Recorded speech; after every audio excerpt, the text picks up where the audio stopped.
దీర్ఘకాల వ్యాధులకు 20 ఏళ్ల అనుభవం ఉన్న అత్యుత్తమ హోమియోపతి వైద్యం మాస్టర్ హోమియోపతి. ఈ వారం మన guest one of the best officer in forest department.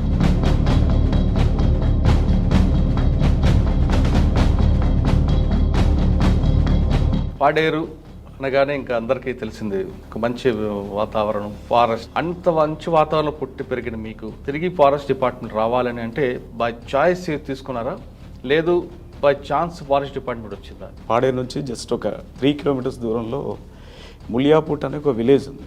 అది మా స్వగ్రామం. మా ఫాదరు టీచర్ అవ్వడం వల్ల ఆయనే నా మొదటి గురువు. ఎలక్ట్రిసిటీ ఉండేది కాదు, అప్ అండ్ డౌన్ చేసేవాడిని. స్కూల్కి వెళ్ళాలంటే ఒక 3 కిలోమీటర్స్ ఆ ఇంటీరియర్ నుంచి మెయిన్ రోడ్డు వరకు నడుచుకొని రావాల్సిన పరిస్థితి. పాలమంచు ఫస్ట్ పోస్టింగ్లో ట్రైనింగ్ టైంలో మీకు మెయిన్ ఛాలెంజ్ ఎదురైంది? భూపాలపల్లి కంబైన్డ్ డిస్ట్రిక్ట్ ఉండేది. నేను ఇనిషియల్గా వెళ్ళినప్పుడు 512 మంది బీట్ ఆఫీసర్లు శాంక్షన్ పోస్టులు ఉంటే నా దగ్గర 80 మంది ఉండేవాళ్ళు. కానీ మీరు వెళ్ళిన తర్వాత ఒక మీటింగ్ పెట్టారు, గతంలో జరిగింది నాకు అనవసరం, నా దగ్గర కరెక్ట్గా పనిచేయాలి అంటే ఆ చిన్న వార్నింగ్ లాంటివి మెసేజ్ ఎందుకు పంపించారు? నేను అబ్జర్వ్ చేసింది ఏంటంటే కొన్ని హాలిడేస్ టైంలో స్టాఫ్ కనబడరు. సో టైంకి మనం ఏదన్నా ఇన్ఫర్మేషన్ ఇద్దామన్నా అందుబాటులో ఉండేవాళ్ళు కాదు. కానీ మీరు ఫస్ట్ పోస్టింగ్లోనే సీఎం కేసీఆర్ గారితో మీకు ఏంటంటే ఆయన రాగానే మీ మీద కొంచెం గట్టిగా మాట్లాడారు. అది ఫ్లడ్స్ కోసం రివ్యూ చేస్తున్న క్రమం. యాక్చువల్లీ సీఎం సార్ వచ్చారు. అక్కడ సిచ్యువేషన్లో సీఎం గారు పిలవడం, డిఎఫ్ఓ గారు ఎవరు అని పిలవడం జరిగింది. మీటింగ్ కండక్ట్ చేశారు, పిలిచారు. సార్ 4 సంవత్సరాల్లో మీకు బాగా నచ్చిన మెమరబుల్ చెప్పండి ఒకటి. నేనున్న టైంలోనే first time after 20 years tiger movement రావడం ఎవరు నమ్మలేదు వాస్తవంగా. ఈవెన్ లోకల్ పీపుల్ కూడా. మేడారం జాతర మీ అందరికీ తెలుసు, ఫారెస్ట్ డిపార్ట్మెంట్కి చాలా పెద్ద ఛాలెంజ్ ఎవ్రీ 2 yearsకి ఒకసారి. ఎందుకంటే మనకు కోట్లలో లక్షల్లో భక్తులు వస్తారు. నేను ఎఫ్డిఓ ఏటూరు నగరం నుండి ఉన్నప్పుడు సీఎం గారు పిలుపు మేరకు మనకు జంగిల్ బచావ్ జంగిల్ పడావ్ అనే ఒక నినాదం వచ్చింది. దానికి సంబంధించి ఒక యాక్షన్ ప్లాన్ తయారు చేయమన్నారు. నెల రోజుల్లో నేను డిఎఫ్ఓగా అప్పుడే ఇన్ఛార్జ్ తీసుకున్నాను. నియర్ అబౌట్ 85 lakh వర్త్ టింబర్ని అలాంగ్ ద గోదావరి, తర్వాత చాలా మట్టుకు ఎక్కడెక్కడ ఆయుధాలు ఇస్తేనే అడవిని కాపాడుతాను మీ వాళ్ళు అంటుంటే, ఆయుధాలు లేకపోయినా అన్ని రంగాల ప్రజలతో కలుపుకుంటూ వెళ్తే అడవిని కాపాడుకోవచ్చు అని వీళ్ళంటే ఆఫీసర్లు కొంతమంది చెప్తుంటారు. ఏది కరెక్ట్? మనకు మురళి గారు యాక్చువల్లీ ఫ్యాక్ట్స్ మనం ఒక్కసారి చూస్తే, సార్ మీ దగ్గర పనిచేస్తున్న శ్రీనివాసరావు గారు ఆయన కోరిక మీద మీరు పంపించారు, అక్కడ చనిపోవడం అన్నది మీరు ఎలా జీర్ణించు? శ్రీనివాస్ గారు మృతి డిపార్ట్మెంట్కి ఒక పెద్ద లాస్ వాస్తవంగా. నేను ములుగులో డిఎఫ్ఓగా చేసినప్పుడు ఆయన కూడా పర్సనల్గా వచ్చి లైఫ్ థ్రెట్ ఇక్కడ ఇంటీరియర్లో వర్క్ చేయడం, ఇక్కడ లైఫ్ థ్రెట్ ఉంది అని ఆయన. సార్ ఇప్పుడు రిటైర్ అయ్యే ముందు కానీ లేదా రిటైర్ కాకముందు కానీ మీ పాడేరు గురించి ఏం చేద్దాం అనుకుంటున్నారు? పాడేరు నుంచే ఈ స్థాయి వరకు వచ్చాము. పాడేరు రుణం తీర్చుకోవాలి ఖచ్చితంగా.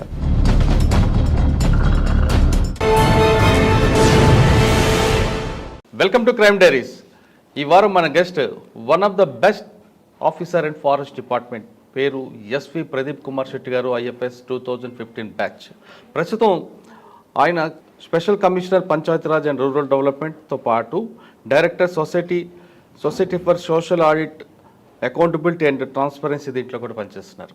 ప్రదీప్ కుమార్ శెట్టి గారు విశాఖ జిల్లా పాడేరులో పుట్టి పెరిగి అక్కడ అడవితో మమ్మకమైన ఆయన తిరిగి ఫారెస్ట్ డిపార్ట్మెంట్లో వచ్చారు. అంటే అడవిలో పుట్టి అడవి పరిచయాలు ఉన్న వ్యక్తికి తిరిగి అడవిలో పాలించే అధికారం అనేది చాలా తక్కువ మందికి వస్తుంటుంది. సాధారణంగా ఐఎఫ్ఎస్ ఆఫీసర్లు కానీ లేదా ఫారెస్ట్ డిపార్ట్మెంట్ పనిచేసిన వాళ్ళు అర్బన్ జిల్లా నుంచి వచ్చి ఫారెస్ట్ డిపార్ట్మెంట్లోకి వచ్చి ఇష్టంగా పనిచేస్తున్న ఆఫీసర్లు చాలామంది చూసాం. కానీ ప్రదీప్ కుమార్ గారు మాత్రం అడవిలోనే పుట్టారు, అడవిలో పెరిగారు, అడవి అందాలను చూశారు, ప్రకృతి ప్రేమికుడు. తిరిగి ఆయన ఐఎఫ్ఎస్ ఆఫీసర్ అయి ఫారెస్ట్ డిపార్ట్మెంట్ డెవలప్మెంట్గా నిరంతరం కృషి చేస్తున్నారు.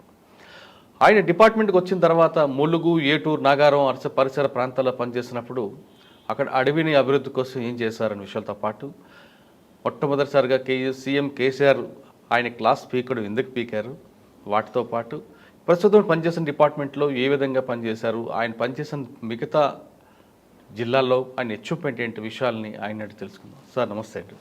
నమస్కారం అండి. ప్రదీప్ కుమార్ గారు, మీకు ఎప్పటి నుంచో ఇంటర్వ్యూ దాదాపు 2-3 నెలల నుంచి అనుకుంటున్నా, ట్రై చేస్తుంటే లాస్ట్కి గాంధీ జయంతి నాడు టైం దొరికింది.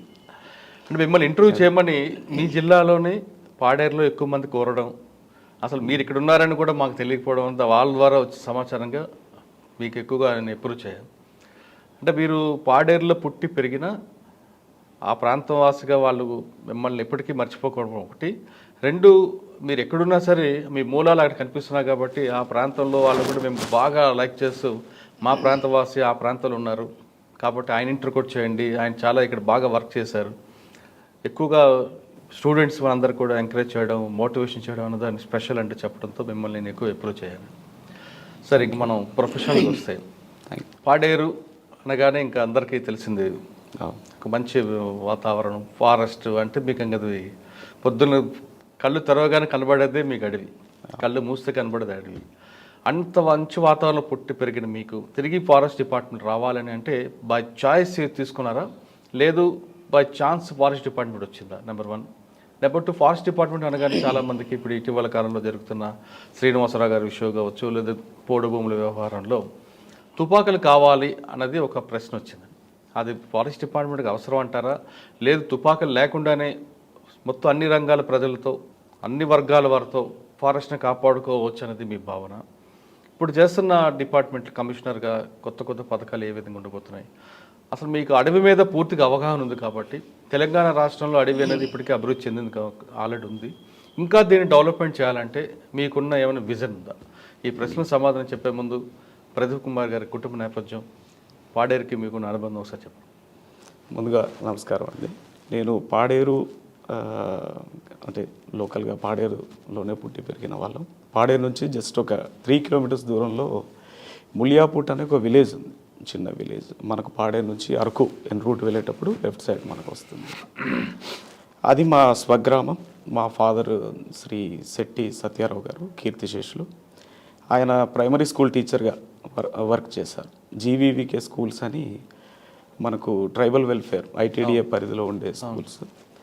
సో ఆ టైంలో 90స్లో ఆల్మోస్ట్ 438 స్కూల్స్ ఉండేవి అప్పుడు ఏజెన్సీలో. సో అలాంటి స్కూల్లో మా ఫాదర్ ప్రైమరీ స్కూల్ టీచర్గా వర్క్ చేయడం, తర్వాత వారు వర్క్ చేసిన ఊర్లలోనే మేము నివాసం ఉండడం, ఫ్యామిలీ మొత్తం. ఓకే. దాని ద్వారా మేము ఎక్కువగా ఇంటీరియర్ ప్లేసెస్లోనే ఉండడం అనేది జరిగింది. అయినా కూడా మా ఫాదర్ ఆయనకి చిన్నప్పటి నుంచి కూడా ఇంగ్లీష్ మీడియంలో పిల్లల్ని చదివించాలి, ఒక ఉన్నత స్థితికి తీసుకురావాలి అనే ఒక ఆలోచన ఆయనకు ఉండడం, ఐటీడీఏ పరిధిలో ఉండే స్కూల్ ఆయనది కావడం వల్ల he was most inspired by అక్కడ పీఓఐటీడీఎస్గా పనిచేసే ఐఏఎస్ ఆఫీసర్లు కావచ్చు, అక్కడ డిఎఫ్ఓలుగా చేసే ఐఎఫ్ఎస్ ఆఫీసర్స్ కావచ్చు. అంటే మోస్ట్లీ పీఓగా చేసిన వాళ్ళు పాడేరు ఐటీడీఏలో. మనకు చాలామంది గ్రూప్ 1 కానీ ఐఏఎస్ ఎక్కువగా, తర్వాత ఐఎఫ్ఎస్ కూడా వర్క్ చేయడం జరిగింది. సో తద్వారా ఏంటంటే మా ఫాదర్కి ఒక కాంపిటేటివ్ ఫీల్డ్లో ఉన్నత స్థితికి పిల్లలు వెళ్తే బాగుంటుంది అనే విధంగా ఆయన మాకు ఎక్కువగా మోటివేట్ చేయడం జరిగింది. చిన్నప్పటి నుంచి కాంపిటేటివ్ ఫీల్డ్లో రావాలి అనే ఒక ఆలోచన ముందు నుంచే ఉండేది. ఇందాక నేను చెప్పినట్టు ఇంటీరియర్ ఏరియాస్లో మేము ఉండడం వల్ల అక్కడ మనకు ఎలక్ట్రిసిటీ ఫెసిలిటీ ఉండేది కాదు. నేను స్కూలింగ్ అంతా కూడా మనకు లోకల్గా అంటే పాడేరు సెయింట్ ఆన్స్లో ఎల్కేజీ యూకేజీ చదవడం, తర్వాత సెయింట్ ఆన్ స్కూల్ పెదవేల్లో ఫస్ట్ స్టాండర్డ్ నుంచి కూడా 10th వరకు అక్కడే చదువుకోవడం అనేది జరిగింది. సో ఇందాక చెప్పినట్టు మా ఫాదర్ ఇంటీరియర్ ప్లేసెస్లో వర్క్ చేయడం, చుట్టుమెట్ట కానీ ఇట్లాంటి ప్లేసెస్లో ఎలక్ట్రిసిటీ ఉండేది కాదు, అప్ అండ్ డౌన్ చేసేవాడిని. స్కూల్కి వెళ్ళాలంటే ఒక 3 కిలోమీటర్స్ ఆ ఇంటీరియర్ నుంచి మెయిన్ రోడ్డు వరకు నడుచుకొని రావాల్సిన పరిస్థితి. రావడానికి ఒక 3 కిలోమీటర్స్, మళ్ళీ బస్ దిగిన తర్వాత ఒక 3 కిలోమీటర్స్. ఆ బస్సెస్ కూడా అంత ఫ్రీక్వెంట్గా ఉండేది కాదు 90స్లో. సో చాలా కష్టపడాల్సి వచ్చేది చదువుకోవడానికి. ఇంటికి వెళ్ళినా హోంవర్క్ చేయాలన్నా కిరోసిన్ వెలుతురులోనే కిరోసిన్ వెలిగించిన దీపపు ఇవి ఉంటుంది, దీపం బుడ్డి అంటారు అక్కడ. సో వాటి వెలుతురులోనే హోంవర్క్ చేసుకోవాల్సి వచ్చేది. అట్లా ఒక 6-7 ఇయర్స్ కష్టపడాల్సి వచ్చింది అప్పట్లో. ఆ టైంలో మూమెంట్ కూడా బాగుండేది కదండి. యా, ఎప్పుడు అంటే వెరీ ఫ్రీక్వెంట్గా బంధువులు అవి ఉండేవి. స్కూల్స్ మాకు వారంలో 3 days హాలిడేస్ కూడా వచ్చేది. ఇంకా సెకండ్ సాటర్డే సండే ఇవి ఒక 3 days కలిపితే, ఒక 3 days కలిపితే ఒక్కోసారి వారం రోజులు హాలిడేస్ కూడా వచ్చిన సందర్భాలు చాలా ఉన్నాయి. సో చిన్నప్పటి నుంచి నేను న్యూస్ ఎక్కువ వినడం అనేది అప్పటి నుంచి స్టార్ట్ అయింది. తర్వాత న్యూస్ పేపర్ కూడా తెప్పించేవాళ్ళు మా ఫాదర్. మెయిన్ రోడ్ వరకు వెళ్ళి మేము ఒక బస్సులో కలెక్ట్ చేసుకునే వాళ్ళం న్యూస్ పేపర్ ఆ రోజుల్లో. పాడేరు నుంచి వాళ్ళు అక్కడ టీచర్ ఉన్నారంటే అక్కడ డ్రాప్ చేసి అక్కడ విడిచిపెడతారు, మేము వెళ్ళి కలెక్ట్ చేసుకొని తెచ్చేవాళ్ళం. అలా ఒక్కొక్కసారి న్యూస్ పేపర్ వచ్చేది కాదు ఇట్లా బంద్ ఉన్నప్పుడు. పాత న్యూస్ పేపర్ని 2-3 సార్లు చదివేవాళ్ళం. సో అట్లా ఉండేది. సో ఇంకో పక్క 90sలో మెయిన్ స్ట్రీమ్ సొసైటీతో అంత on par with main stream society, అంత డెవలప్మెంట్ లేదు మా ఏరియాలో, పాడేరులో ఇందాక మీరు చెప్పినట్టు. సో కొన్ని మౌలిక సదుపాయాలు అనేవి మాకు ఉండేది కాదు. డ్రింకింగ్ వాటర్ కూడా మనకు ప్రొటెక్టెడ్ డ్రింకింగ్ వాటర్ ఉండదు. సో అక్కడ మనకు కాలువల దగ్గర ఊటలు, మెయిన్గా ఊటల దగ్గరే వాటర్ పట్టుకునేది. సో మేము కూడా ఇంటీరియర్లోనే స్టే చేసేవాళ్ళం కాబట్టి ఎక్కువగా అక్కడ జ్వరాల బారిన పడేవాళ్ళం ఎక్కువగా. సో హెల్త్ ఇష్యూస్ బాగా వచ్చాయి. హాస్పిటల్స్ కూడా మెయిన్ హాస్పిటల్స్ ఏజెన్సీ మొత్తంలో ఒక 4 పెద్ద హాస్పిటల్స్ ఉండేవి. చిన్న మనకు హుక్కుపేట కానీ, పాడేరు కానీ, అక్కడ అరకు వ్యాలీ కానీ, అక్కడ చింతపల్లి. సో ఈ హాస్పిటల్స్కే మనం మేజర్గా వెళ్ళాలి. అదర్ దాన్ దట్ మనం ఏఎన్ఎంస్ మీద ఎక్కువ డిపెండ్ అవ్వాలి ఆ రోజుల్లో. సో అలాంటి అన్ఫేవరబుల్ కండిషన్స్ ఆ రోజుల్లో, అంటే మనకు అప్పట్లో డెవలప్మెంట్ తక్కువ, చెప్పినట్టు మెయిన్ స్ట్రీమ్ సొసైటీలో ఉండే ఫెసిలిటీస్ మన ఏజెన్సీలో లేకపోవడం, అలాంటి కండిషన్స్లో కూడా మా పేరెంట్స్ వాళ్ళు కొంచెం కష్టపడి పిల్లలు ఎడ్యుకేషన్ అనేది మోస్ట్ ఇంపార్టెంట్ అని వాళ్ళు భావించడం. సో అంత కష్టంలో కూడా, అంటే మా ఫాదరే నా ఫస్ట్ గురువు కూడా. మా ఫాదరు టీచర్ అవ్వడం వల్ల ఆయనే నా మొదటి గురువు. సో ఇవాళ ఈ పొజిషన్లో ఉన్నానంటే డెఫినెట్లీ మా పేరెంట్స్ యొక్క కృషి, వాళ్ళ యొక్క ఆలోచన. తర్వాత మా ఫాదర్ ఎప్పుడు కాంపిటేటివ్ ఎగ్జామ్స్ కోసం కంటిన్యూస్గా చెప్పేవాళ్ళు. సక్సెస్ఫుల్ క్యాండిడేట్స్ ఎవరిదైనా పేపర్లో వచ్చినా, గ్రూప్ 1 కానీ సివిల్స్ కానీ వచ్చినా, ఆ పేపర్ని తీసుకురావడం, వాళ్ళ స్టోరీస్ని నాకు ఆయన టైం తీసుకొని రోజంతా వివరించేవాడు. అట్లా వాళ్ళ నేపథ్యం ఏంటి, అంటే ఏం చేస్తే ఆ స్థితికి వెళ్ళారు, వాళ్ళ సక్సెస్ సీక్రెట్స్ ఏంటి, ఓకే, ఇట్లా బాగా మోటివేట్ చేసేవాళ్ళు. సార్ అప్పట్లో మీరు అన్నట్లుగా ఫస్ట్ ఐఏఎస్ కానీ ఐఎఫ్ఎస్ ఐపీఎస్ ఎవరైనా ఫస్ట్ పాడేరు పోస్టింగ్ ఉంటుంది. అవును, అప్పుడు మీ నాన్నగారికి వస్తారు ఐటీడీఏ. మీ నాన్నగారి ద్వారా మీకు బాగా ప్రభావితం ఇచ్చిన ఆఫీసర్ ఎవరు ఉన్నారు? అంటే కలెక్టర్ ఎవరు, పీడీ కానీ ఎవరైనా ఉన్నారండి? చాలామంది ఉన్నారు. ఆ సీనియర్ ఆఫీసర్స్ గతంలో ఇక్కడ ఇప్పుడు మనకు సీనియర్ ఆఫీసర్స్గా ఉన్నారు. వాళ్ళ కింద కూడా నేను వర్క్ చేస్తున్నాను ఇప్పుడు. ఎవరు అప్పుడు విన్నవారి పేర్లు, మన సోమేష్ కుమార్ సార్ రీసెంట్గా వర్క్ చేసిన చీఫ్ సెక్రటరీ సార్ కూడా he worked yes పీవైటీడీఏ.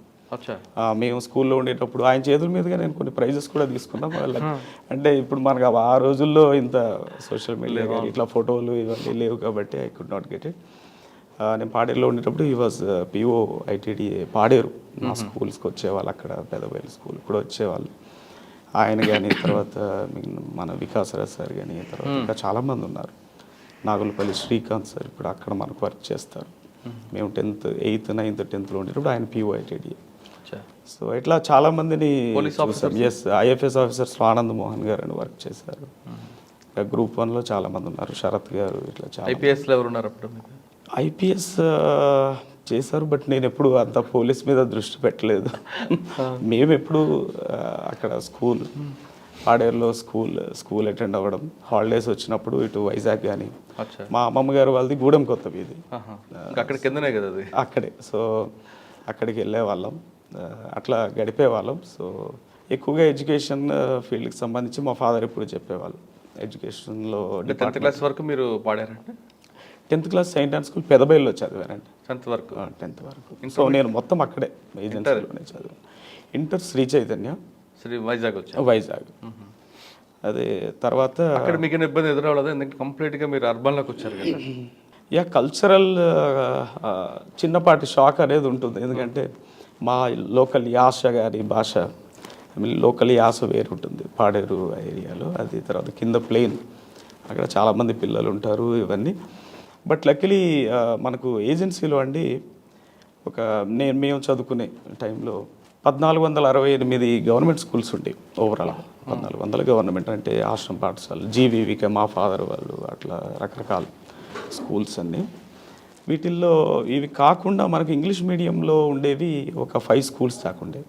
Christian missionary schools, Saint Ann's, Saint Joseph, తర్వాత సెయింట్ ఆనీస్ అని మనకు ఆ స్కూల్ కాకుండా మనకు అల్లూరి సీతారామరావు స్కూల్ అరకు వ్యాలీలో, తర్వాత బీవీకే స్కూల్ అని పాడేరు. ఇట్లా మనకు ఒక 5 స్కూల్స్ దాకా ఇంగ్లీష్ ఫోకస్డ్గా ఉండేది. సో వీఆర్ లక్కీ అనుకోవాలి. మా ఫాదర్కు ఉన్న ఆలోచన, ఆయనకున్న ముందు చూపుతో మాకు ఇంగ్లీష్ ఎడ్యుకేషనే ఇప్పించాలని ఆయన తాపత్రయపడ్డం, ఆయన మా కోసం కొంచెం రోడ్ పాయింట్లో ఉండేటట్టు ఆయన ఎప్పటికప్పుడు ఏర్పాటు చేసుకోవడం, వీటన్నిటి వల్ల మేము ఇంగ్లీష్ మీడియం స్కూల్లో చదువుకోవడం సెయింట్ ఆన్స్.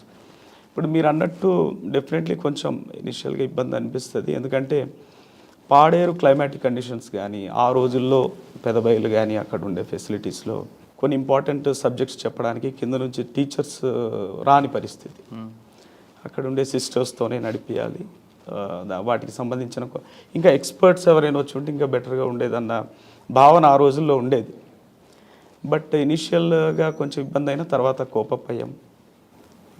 తర్వాత ఇంజనీరింగ్ ఆంధ్ర యూనివర్సిటీలో చేయడం జరిగింది. ఆంధ్ర యూనివర్సిటీ కెమికల్ ఇంజనీరింగ్ చేసాం, అక్కడ కూడా సక్సెస్ఫుల్గా. తర్వాత సివిల్ సర్వీసెస్ వైపు వెళ్ళాలి అన్న ఆలోచన, ఇక టైం వచ్చింది, ఇంజనీరింగ్ అయిపోయింది.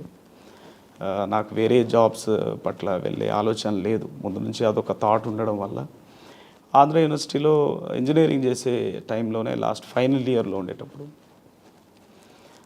పబ్లిక్ అడ్మినిస్ట్రేషన్కి సంబంధించిన పుస్తకాలు చదవడం, ఇట్లా కొన్ని అప్పుడే స్టార్ట్ చేయడం. కొంతమంది సీనియర్స్లకి నాకు అప్పుడు పరిచయం అవడం. మా సీనియర్ ఒక ఆయన ఢిల్లీ వెళ్ళారు. సో ఆయన ద్వారా ఢిల్లీలో కోచింగ్ తీసుకోవాలన్న ఆలోచన రావడం. సో ఇంజనీరింగ్ కంప్లీట్ అయిన వెంటనే ఢిల్లీ వెళ్ళడం. సో ఇట్లా క్రమంగా జరిగింది. అయితే లక్ష్యం అనేది సివిల్ సర్వీసెస్ వైపు ముందుగా ఎంచుకోవడం వల్ల ఎటువంటి ఆటుపోట్లు వచ్చినా కానీ సాధించాలి అన్న ఒక థాట్తోనే ముందుకెళ్ళాం. అంటే ఎన్నో అటెంప్ట్ కొట్టారా? First attempt, second? నేను ఫస్ట్ 2 అటెంప్ట్స్లో మెయిన్స్ రాశాను. వెళ్ళిన first 2 attempts public administration option. అప్పుడు అయితే 2011లో 3rd అటెంప్ట్ టైంలో, అంటే సెకండ్ అటెంప్ట్ జస్ట్ ఇంటర్వ్యూకి క్లోజ్గా వచ్చి ఒక 25 మార్క్స్లో మిస్ అయ్యాను అప్పుడు. సో 3rd అటెంప్ట్లో ఇక I was confident I can crack, ఇంకా దగ్గరలో ఉన్నాము అని అనుకున్నాను. బట్ ఆ టైంలో మా ఫాదర్ సడన్గా ఎక్స్పైర్ అయ్యారు. అయ్యో. నేను అప్పుడు ఢిల్లీలో ఉండేది, వాజీరామ్ అండ్ రవిలో కోచింగ్ తీసుకొని అక్కడే ప్రిపరేషన్ రాజేందర్ నగర్లో ఉండేది. సో ఆయన ఎక్స్పైర్ అవ్వడంతో కాస్త డిస్టర్బ్ అయ్యాను. ఎందుకంటే మా ఫాదర్తో ఉన్న ఆ క్లోజ్నెస్ కావచ్చు, ఆయనే మెయిన్ మోటివేటర్ మనకు. సో కరెక్ట్గా ప్రిపరేషన్ సీరియస్గా సాగుతున్న టైంలో ఆయన ఎక్స్పైర్ అవడంతో ఇక మా మదర్ కూడా సింగిల్గా ఉంటారు పాడేరులో. సో ఇంకా ఢిల్లీ అంటే చాలా దూరం. సో కొంచెం ఫ్యామిలీ రెస్పాన్సిబిలిటీస్ని దృష్టిలో పెట్టుకొని నేను ఇంకా దగ్గరగా ఉండాలి, at the same time preparation break కావద్దని హైదరాబాద్ వచ్చాను, అశోక్ నగర్. ఇక్కడికి వచ్చిన తర్వాత ఇంకా పేరెంట్స్ మీద డిపెండ్ అవ్వడం ఇష్టం లేక ఇక ఓన్గా ఏదో ఒకటి చేసుకుంటూ మళ్ళీ ప్రిపేర్ అవుదాం అన్న ఆలోచనతో అప్పుడు నోటిఫికేషన్స్ ఏమున్నాయని చూశాను. ఏపీపీఎస్సీ ఇప్పుడు ఫారెస్ట్ రేంజ్ ఆఫీసర్ నోటిఫికేషన్తో పాటు మిగిలినవి కొన్ని ఉన్నాయి. అప్పుడు రాశాను, అన్నీ క్లియర్ చేశాను. ఫారెస్ట్ రేంజ్ ఆఫీసర్ ముందుగా వచ్చేసింది result.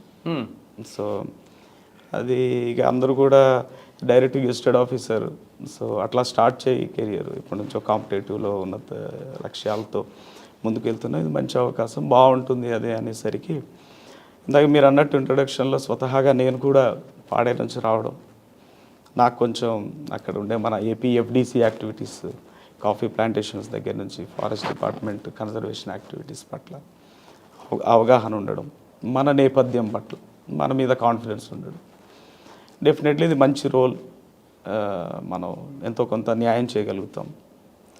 At the same time నేచర్తో పాటు ఉండొచ్చు. సో అప్పుడు కంబైన్డ్ ఏపీ ఉండేది. సో డెఫినెట్లీ మన ఏరియాలో దగ్గరగా ఉండొచ్చు అన్న ఒక ఆలోచనతో అది జాయిన్ అయ్యాను. జాయిన్ అయిన తర్వాత అక్కడ ఉండి ఒక అటెంప్ట్ ఇద్దామని ఆలోచనతో ఇక్కడే దూలపల్లి ఫారెస్ట్ అకాడమీలో ట్రైనింగ్లో ఉన్నాను. ట్రైనింగ్లో ఉంటూ అప్పుడు అక్కడ మన డైరెక్టర్ గారు తర్వాత ఇంకా ఇతర ఐఎఫ్ఎస్ ఆఫీసర్స్తో ఇంటరాక్షన్ ఫస్ట్ టైం అప్పుడు దొరికింది. 2 years ఆల్మోస్ట్ ట్రైనింగ్ అక్కడ దగ్గరగా ఒక 2 years ట్రైనింగ్. ఆ 2 years ట్రైనింగ్లో భారత్ దర్శన్ అని మాకు ఉంటుంది forest range officers. So country అంతా చూసాం, బై రోడ్ చూసాము, బై ట్రైన్ చూసాం. సో ఇట్లా ఈవెన్ ఫ్లైట్లో కూడా తీసుకెళ్లారు దూర ప్రాంతాల్లో. సో ఓవరాల్గా ఇండియా మొత్తం జాగ్రఫికల్గా మన కల్చరల్గా తర్వాత చాలామందితో ఇంటరాక్షన్ వీటన్నిటి వల్ల ఎక్కువగా ఫారెస్ట్ ఏరియాలో ఉండడం వల్ల కూడా ఎక్కువ చూడడం వల్ల ఐఎఫ్ఎస్ రాయాలని అదొక ఆలోచన వచ్చింది. ఎందుకంటే ముందు నుంచి మన కాంపిటేటివ్ ఫీల్డ్లో వెళ్ళాలనుకున్నాం. ఆల్ ఇండియా సర్వీస్ అది కూడా ఐఎఫ్ఎస్ ఫారెస్ట్ సర్వీస్ అని. సో ఆల్ ఇండియా సర్వీస్ అవ్వడం వల్ల డెఫినెట్లీ ఇదొక ఆప్షన్గా అనిపించి తీసుకున్నాం. అంటే ట్రై చేసాం. ఫారెస్ట్ రేంజర్ ట్రైనింగ్లో ఉన్నాను కాబట్టి ఇంకా ఎక్స్ట్రా ప్రిపరేషన్ ఏం అవసరం లేదు మనకు. అకాడమీలో ఉండి ట్రై చేస్తే ఆల్ ఇండియా 78th ర్యాంక్ వచ్చింది మనకు. సో అది కూడా ఇక్కడ ఫారెస్ట్ రేంజర్స్ కాలేజ్లో మనకు లాస్ట్ డే ఇక వాళ్ళు ఫేర్వెల్ ఇచ్చేస్తున్నారు మాకు. ఆ రోజు రిజల్ట్ వచ్చింది ఐఎఫ్ఎస్కి సెలెక్ట్ అయినట్టు. అంటే అది ఇంకొక 2 years. సో అట్లా నా కెరియర్లో ఒక 2 years ట్రైనింగ్ తర్వాత ఇంకొక 2 years అంటే దూలపల్లిపై బాగా అనుబంధం ఉంది అనుబంధం. సో అలాగే కంటిన్యూస్గా ఒక 4 years ట్రైనింగ్ నేను చేశాను నా కెరియర్లో. సో ఫారెస్ట్రీలో 4 years ట్రైనింగ్ ఉంది నాకు కాబట్టి కొంచెం బేసిక్స్ స్ట్రాంగ్గానే ఉంది. ఇంకా మళ్ళీ బెటర్గానే వర్క్ చేయొచ్చు అన్న కాన్ఫిడెన్స్తోనే ఫీల్డ్కి కూడా వెళ్ళడం జరిగింది. సో దూలపల్లి ఫారెస్ట్ అకాడమీతో కూడా మంచి అనుబంధమే ఉంది. అట్లా ఎందుకని నేర్చుకున్నారు డైరెక్ట్ డౌన్? మనకు ఫారెస్ట్ ట్రైనింగ్ ఐఎఫ్ఎస్ ట్రైనింగ్ మనకు Dehradun ఐజీఎన్ఎఫ్ Indira Gandhi national forest academy. ఇక్కడ పక్కనే ఎఫ్ఆర్ఐ ఉంటుంది, చాలా మంచి క్యాంపస్. ట్రైనింగ్ కూడా మాడ్యూల్స్ అన్నీ చాలా ప్రొఫెషనల్గా ఉంటాయి. మనకు కోర్ ఫారెస్ట్రీతో పాటు మనకు ఇతర యాక్టివిటీస్ అన్నీ నేర్పిస్తారు. పక్కనే మనకు ఇండియన్ మిలిటరీ అకాడమీ ఉంది ఐఎంఏ. సో మనకు అక్కడ హార్స్ రైడింగ్ కానీ, వెపన్ ట్రైనింగ్ కానీ, ఈవెన్ స్విమ్మింగ్ కానీ ఇవన్నీ కూడా నేర్పిస్తారు. సో నేను ఐఎఫ్ఎస్ ట్రైనింగ్లో వచ్చాక చాలా నేర్చుకోగలిగాను. ఈవెన్ మనకు ఫారిన్ ట్రైనింగ్ కూడా ఓవర్సీస్ ఎక్స్పోజర్ కూడా ఉంటుంది. మేము స్పెయిన్, ఇటలీ ఇట్లా ఆ కంట్రీస్ కూడా అక్కడ ఉండే ఫారెస్ట్ని కూడా చూసి వచ్చే అవకాశం ట్రైనింగ్ ద్వారా. సార్ మీరు టోటల్ మీ కెరీర్ అక్కడ ట్రైనింగ్ పీరియడ్లో భారత్ దర్శనం చేసి వచ్చారు. మీకు ఎక్కడ ఏ సాయిల్ బాగా నచ్చింది, అట్మాస్ఫియర్ బాగా ఎక్కడ నచ్చింది, ఏ స్టేట్ ఇది? అంటే ఒక్క దగ్గర బ్లాక్ సాయిల్, రెడ్ సాయిల్, లేదా కొన్ని అట్మాస్ఫియర్ రకరకాలు కనిపిస్తుంటాయి. అంటే ఒక్కొక్క లొకేషన్లో ఒక్కొక్క ఎన్వైరన్మెంట్ ఉంటుంది. మనకి ఇప్పుడు నార్థన్లో ఉండే ఎన్వైరన్మెంట్ వేరు, మనకి ఇక్కడ షోరియా రెబోస్టా అని అట్లా మనకు కొన్ని ప్లాంట్ స్పీసీస్ టీక్ కానీ ఇవన్నీ పెరిగేవి కొన్ని. తర్వాత మిగిలిన కాటన్ సాయిల్స్ కొన్ని ఉంటాయి, రెడ్ సాయిల్స్ కొన్ని ఉంటాయి, బ్లాక్ సాయిల్ ఇవన్నీ కూడా డిఫరెంట్ ఏరియాస్లో డిఫరెంట్ క్రాప్ అంటే ఫారెస్ట్ క్రాప్ మనసుకు ఒక నచ్చిది ఉంటుంది కదా ఎక్కడో దగ్గర. నాకు ఇప్పుడు పాడేరు సాయిల్ అంతేనా? అక్కడే పుట్టి పెరిగాయి కాబట్టి ఐ ఆమ్ బయాస్డ్. నాకు పాడేరు సాయిల్ అంటేనే ఇష్టం, ఎందుకంటే అన్ని సంవత్సరాలు పెరిగాం, ఆ వాతావరణంలోనే పెరిగాం. అక్కడ ఉండే కాఫీ ప్లాంటేషన్స్ కానీ ఇవంటే చాలా ఇష్టం. అవి ట్రైనింగ్ అయిన తర్వాత ఫీల్డ్ ట్రైనింగ్ కొత్తగూడెంలో ఫస్ట్ టైం. ఓకే. ఇక్కడ రేంజ్ ట్రైనింగ్ చేసాం మన పాల్వంచ దగ్గర. చాతకొండ రేంజ్, ఆళ్ళపల్లి రేంజ్ అని ఒక 2 ranges ఇచ్చారు అడిషనల్ ఛార్జ్. స్టార్టింగ్ నుంచి అడిషనల్ ఛార్జ్లే వచ్చేవి ఎక్కువగా. సో అక్కడ మెయిన్ రాగానే ఎన్క్రోచ్మెంట్ ఇష్యూస్ ఎక్కువ చూసాం పాల్వంచ. సో అక్కడ మాకు డిఎఫ్ఓ గారు మా ట్రైనర్ అప్పుడు. ఎవరంటే అప్పుడు డిఎఫ్ఓ? రాంబాబు గారు ఐఎఫ్ఎస్. సో ఆయన బాగా మోటివేట్ చేసేవాళ్ళు. నేను కూడా కొంచెం ఇందాక చెప్పినట్టు 4 years ట్రైనింగ్ అయ్యేసరికి కొంచెం ఎక్కువ అంటే ఆ కాన్ఫిడెన్స్ అనేది కొంచెం బాగానే ఉండేది, నార్మల్ ప్రొఫెషనర్లా కాకుండా. సో నైట్ పెట్రోలింగ్ ఎక్కువ చేసేవాడిని అప్పుడు. నైట్ 2 o'clock 3 o'clock కూడా మనకు ఆలపల్లి కానీ మిగిలిన చాతకొండ ఆ రేంజ్కి సంబంధించి చెక్ పోస్టులు ఎక్కడెక్కడ ఉన్నాయి ఆ ఏరియా. తర్వాత అక్కడ రెయినీ సీజన్ కొంచెం కావడం, మళ్ళీ పోడు ఏమైనా పెరిగే ఛాన్స్ ఉందని కొంచెం స్టాఫ్ను అలర్ట్ చేయడం, స్టాఫ్ను మొబిలైజ్ చేస్తూ నైట్ పెట్రోలింగ్ చేయడం ఇవన్నీ కూడా చేసాం. ఒక 300 హెక్టార్ దాకా ప్లాంటేషన్ చేసాం అప్పుడు పోడుని నిలవరించి. ప్రైమ్ ల్యాండ్ని కూడా మెయిన్ రోడ్కి దగ్గరగా ఉండే ఎన్క్రోచ్డ్ ల్యాండ్ని కూడా రిట్రీవ్ చేశాను నా టైంలో. Okay. With the help of మన పోలీస్ డిపార్ట్మెంట్ అక్కడ, తర్వాత మన రెవెన్యూ డిపార్ట్మెంట్, ఓకే, వాళ్ళందరూ కోఆర్డినేషన్ తీసుకొని చేసాం. ట్రైనింగ్లో కూడా బాగానే. సార్ మీకు పాడేరు అడవి ఇక్కడ అడవి రెండింటి డిఫరెన్స్ కనిపించింది? పాడేరు మనకు ఎలివేషన్ అంటే స్వతహాగా మెయిన్ సీ లెవెల్ నుంచి ఒక 3500 మోర్ దాన్ అంటే 3000 ఫీట్ హైట్లో ఉంటుంది, 900 మీటర్స్ హైట్లో మనకు ఉంటుంది. అక్కడ ఉండే వెదర్ కూడా చల్లగా ఉంటుంది మనకు. తర్వాత అక్కడ మనకు ఈస్టర్న్ ఘాట్స్ అవ్వడం వల్ల అక్కడ కొండలు ఎక్కువ ఉంటాయి. సో అక్కడ ఫారెస్ట్ మనకు చాలా మటుకు పోడు దగ్గర మాట్లాడుకున్నట్టు పోడు అనేది చాలా ఎక్కువగా ర్యాంపెంట్గా జరిగింది పాడేరు ఏరియాలో. సో అక్కడ యాక్చువల్లీ థిక్ ఫారెస్ట్ లేదు వాస్తవంగా కూడా, ఎందుకంటే గుట్టల మీద కూడా కొన్ని సంవత్సరాలుగా 80s 90s నుంచి కూడా షిఫ్టింగ్ కల్టివేషన్, లోకల్ ట్రైబ్స్ అందరూ డిపెండ్ అవ్వడం. పాడేరు మనకు 6293 స్క్వేర్ కిలోమీటర్స్ పరిధిలో ఉంటుంది పాడేరు ఏజెన్సీ మొత్తం 11 మండలాలు. ఒక 2312 రెవెన్యూ విలేజెస్ ఉంటాయి, ఓ 3500 దాకా మిగిలిన హ్యాబిటేషన్స్ ఉంటాయి.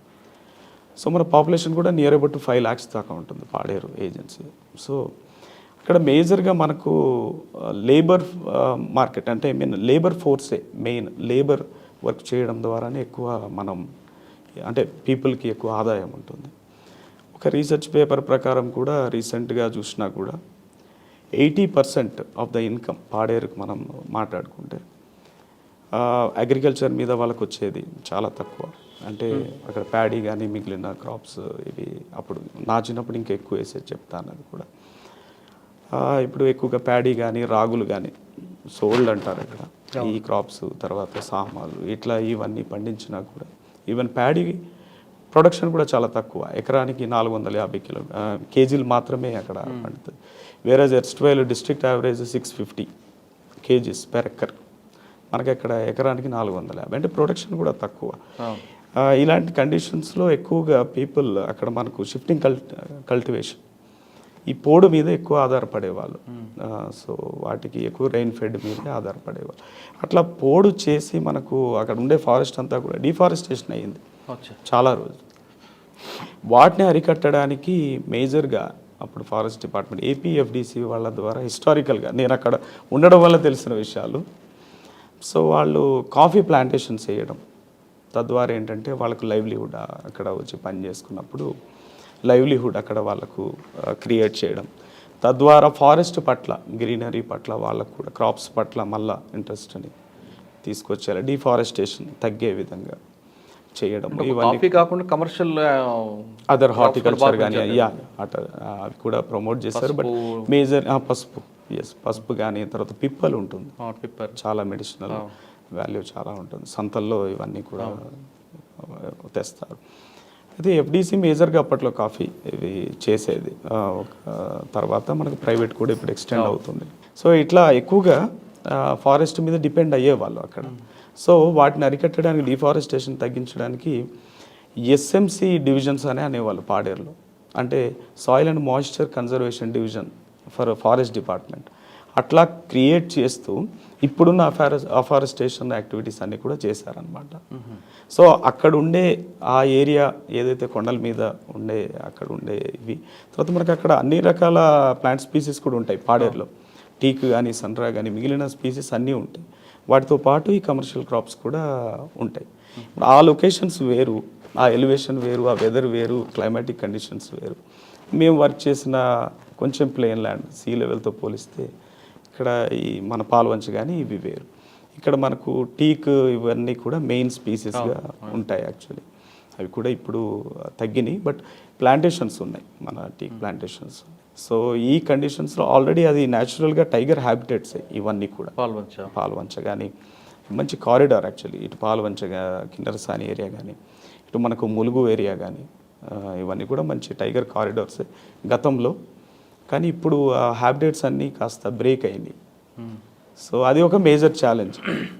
సో వాటిని రెస్టోర్ చేయడం అనేది ఒక మేజర్ ఛాలెంజ్. సో ఈ హ్యాబిటేట్స్ని అడ్మినిస్ట్రేషన్ చేయడం అనేది ఫారెస్ట్ డిపార్ట్మెంట్ ముందున్న మేజర్ ఛాలెంజ్ ఈ బెల్ట్లో. అది ఇష్యూ. పాలమంచం ఫస్ట్ పోస్టింగ్లో ట్రైనింగ్ టైంలో మీకు మెయిన్ ఛాలెంజ్ ఎదురైంది, దాన్ని ఎలా రెక్టిఫై చేసుకొచ్చారు? పాలవంచలో మనకు మెయిన్గా ప్లాంటేషన్ టార్గెట్స్ ఉన్నాయి. టార్గెట్స్ రీచ్ అవ్వడం అనేది మేజర్ ఛాలెంజ్. ఎందుకంటే ప్లాంటేషన్స్ అన్నీ కూడా మనకు టైం బౌండ్ ఉంటుంది. వన్స్ మనకు రెయినీ సీజన్ దాటిన తర్వాత ప్లాంటేషన్స్ మనము చేయడానికి ఉండదు. కాబట్టి ఆ టైంలో మనం సెలెక్ట్ చేసిన ల్యాండ్ మళ్ళా ఎవరైతే ఎన్క్రోచర్స్ ఉన్నారో వారు ఆక్యుపై చేసుకోవడానికి ట్రై చేయడం, వాళ్ళు వెళ్ళి కొన్ని మనం ప్లాంట్ చేసిన ప్లాంట్స్ తీసేయడం, ఇవన్నీ కూడా జరిగేవి. సో ఆ టైంలో మనం మోస్ట్ అమికబుల్గా వాటిని రిజాల్వ్ చేద్దామనే ఉద్దేశంతో అక్కడ ఉండే లోకల్గా ఉండే లీడర్స్ కానీ వాళ్ళందరితో కూర్చొని చర్చల ద్వారా మళ్ళీ ఆ ప్లాంటేషన్స్ అన్ని సక్సెస్ఫుల్గా రైజ్ చేయడం, మనం వాళ్ళ మీద ఎటువంటి ఫోర్స్ ఏది ఉపయోగించకుండా వాళ్ళని కాన్ఫిడెన్స్లో తీసుకుంటూ వాళ్ళ ఫ్యామిలీలోనే ఒక మెంబర్కి అక్కడ వాచ్ అండ్ వార్డ్గా ప్లాంటేషన్ వాచర్గా మనం ఇస్తూ జాబ్ లాగా వాళ్ళకి ఇస్తూ కన్విన్స్ చేస్తూ వాళ్ళకి లైవ్లీహుడ్ లాగా ప్రొవైడ్ చేస్తూ చేయడం వల్ల వాళ్ళు కూడా కన్విన్స్ అయ్యారు. సక్సెస్ఫుల్ ప్లాంటేషన్ చాలా బాగా చేయడం జరిగింది. అది ఫస్ట్ ఇనీషియల్ ఛాలెంజ్. తర్వాత రోడ్ సైడ్ చాలా వాల్యుబుల్ ల్యాండ్, అది చాలా రోజులుగా ఎన్క్రోచ్మెంట్లో ఉండేది, అంటే ఫారెస్ట్ డిపార్ట్మెంట్ కంట్రోల్లో లేదు అది. ఓకే. సో అది రిట్రీవ్ చేయడం ఒక major challenge. Some unknown persons even మన ఫోన్లో కూడా భయపెట్టారు అప్పుడు నేను కొత్తలో ఉండేటప్పుడు. సో ఈవెన్ దెన్ మనం అంటే లక్కీలీ అక్కడ డిస్ట్రిక్ట్ అడ్మినిస్ట్రేషన్ కానీ మన డిపార్ట్మెంట్ స్టాఫ్ కానీ అందరూ కూడా మంచి ఎఫర్ట్ పెట్టడం జరిగింది. విత్ కోఆర్డినేషన్ ఆ ఏరియా కూడా రిట్రీవ్ చేయడము, తర్వాత మంచి ప్లాంటేషన్ అక్కడ కూడా రేజ్ చేయడం అనేది జరిగింది. ఇనిషియల్గా అంటే ఫీల్డ్ మీద ఉన్న ఛాలెంజెస్లో అది మేజర్ ఇనిషియల్. పాల్వంచ తర్వాత I was posted as FDO, forest divisional officer, Eturu Nagaram. మంచి ఫారెస్ట్. అప్పుడే బైఫర్కేషన్ అయిన అంటే చిన్న చిన్న డివిజన్స్ మనకు డిస్ట్రిక్ట్స్ మనకు తెలంగాణలో న్యూ అంటే రీస్ట్రక్చర్ చేసుకున్న తర్వాత మనకి ఏటూరు నగరం ఒక డివిజన్గా ఫామ్ అయింది. అక్కడ ఒక 4 రేంజెస్ ఉన్నాయి. మంచి ఫారెస్ట్, మంచి ప్యాచ్ ఉంది. సో 80,000 హెక్టార్స్ దాకా మనకు ఓవరాల్గా టోటల్ ఏరియా ఉంది. సో నేను వెళ్ళినప్పుడు ఇన్ఫ్రాస్ట్రక్చర్ అంతగా లేదు మనకు, ఫారెస్ట్ డిపార్ట్మెంట్ ఇన్ఫ్రాస్ట్రక్చర్ అక్కడ. సో ఇన్స్టిట్యూషనల్గా కూడా మనం స్ట్రెంగ్తన్ కావాలి, మన స్టాఫ్, తర్వాత మనం అక్కడ వర్కింగ్ కండిషన్స్ కూడా ఫస్ట్ ఇనీషియల్గా సెట్ చేసుకోవాలి అనే ఉద్దేశంతో ఆఫీస్ ఛాంబర్ కానీ రెసిడెంట్స్ కానీ ఇట్లా అవన్నీ కూడా ప్లాన్ చేయడం. ఏటూరు నగరంలో ఒక ఫారెస్ట్ కాంప్లెక్స్ అనేది ఇవాళ బిల్డ్ అయింది. తర్వాత అక్కడ టింబర్ డిపో ఉండేది. నేను వెళ్ళిన కొత్తలో అసలు వుడ్ లేదు. బట్ నేను వెళ్ళాక నెంబర్ ఆఫ్ రైడ్స్ కండక్ట్ చేయడము, ఎంక్వైరీస్ చేయడము, తర్వాత బాగా ప్రొటెక్షన్, ఫారెస్ట్ ప్రొటెక్షన్లో నేను తీసుకున్న చర్యలు, వాటి వల్ల చాలా టింబర్ని మనము సాల్వేజ్ చేయగలిగాం. అంటే అక్కడ వెళ్ళగానే మీకు మెయిన్ ఛాలెంజ్ ఏమొచ్చిందండి? ఎందుకంటే అప్పుడే మీరు అంటే స్టేట్ బైఫర్కేషన్ అయింది, ఇన్ఫ్రాస్ట్రక్చర్ తక్కువ ఉంది, స్టాఫ్ కూడా కొంచెం ఇబ్బంది పెట్టేవాళ్ళు, స్టాఫ్ కూడా తక్కువ ఉన్నారు, మ్యాన్ పవర్ చాలా తక్కువ, బాగా తక్కువ. అప్పుడు భూపాలపల్లి కంబైన్డ్ డిస్ట్రిక్ట్ ఉండేది. నేను ఇనిషియల్గా వెళ్ళినప్పుడు 512 మంది బీట్ ఆఫీసర్లు శాంక్షన్ పోస్టులు ఉంటే నా దగ్గర 80 మంది ఉండేవాళ్ళు. ఒక్కొక్క బీట్ ఆఫీసర్కి 30 to 35 బీట్స్ అడిషనల్ ఛార్జీలు ఉండే.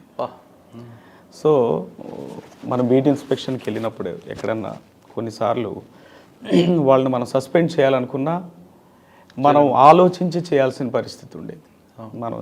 ఎందుకంటే ఆయనకి ఆల్రెడీ అడిషనల్ ఛార్జీలు నెంబర్ ఆఫ్ ఉండేవి. మనం ఒక పర్సన్ని కోల్పోతే ఇంకా బర్డెన్ అయిపోతుంది.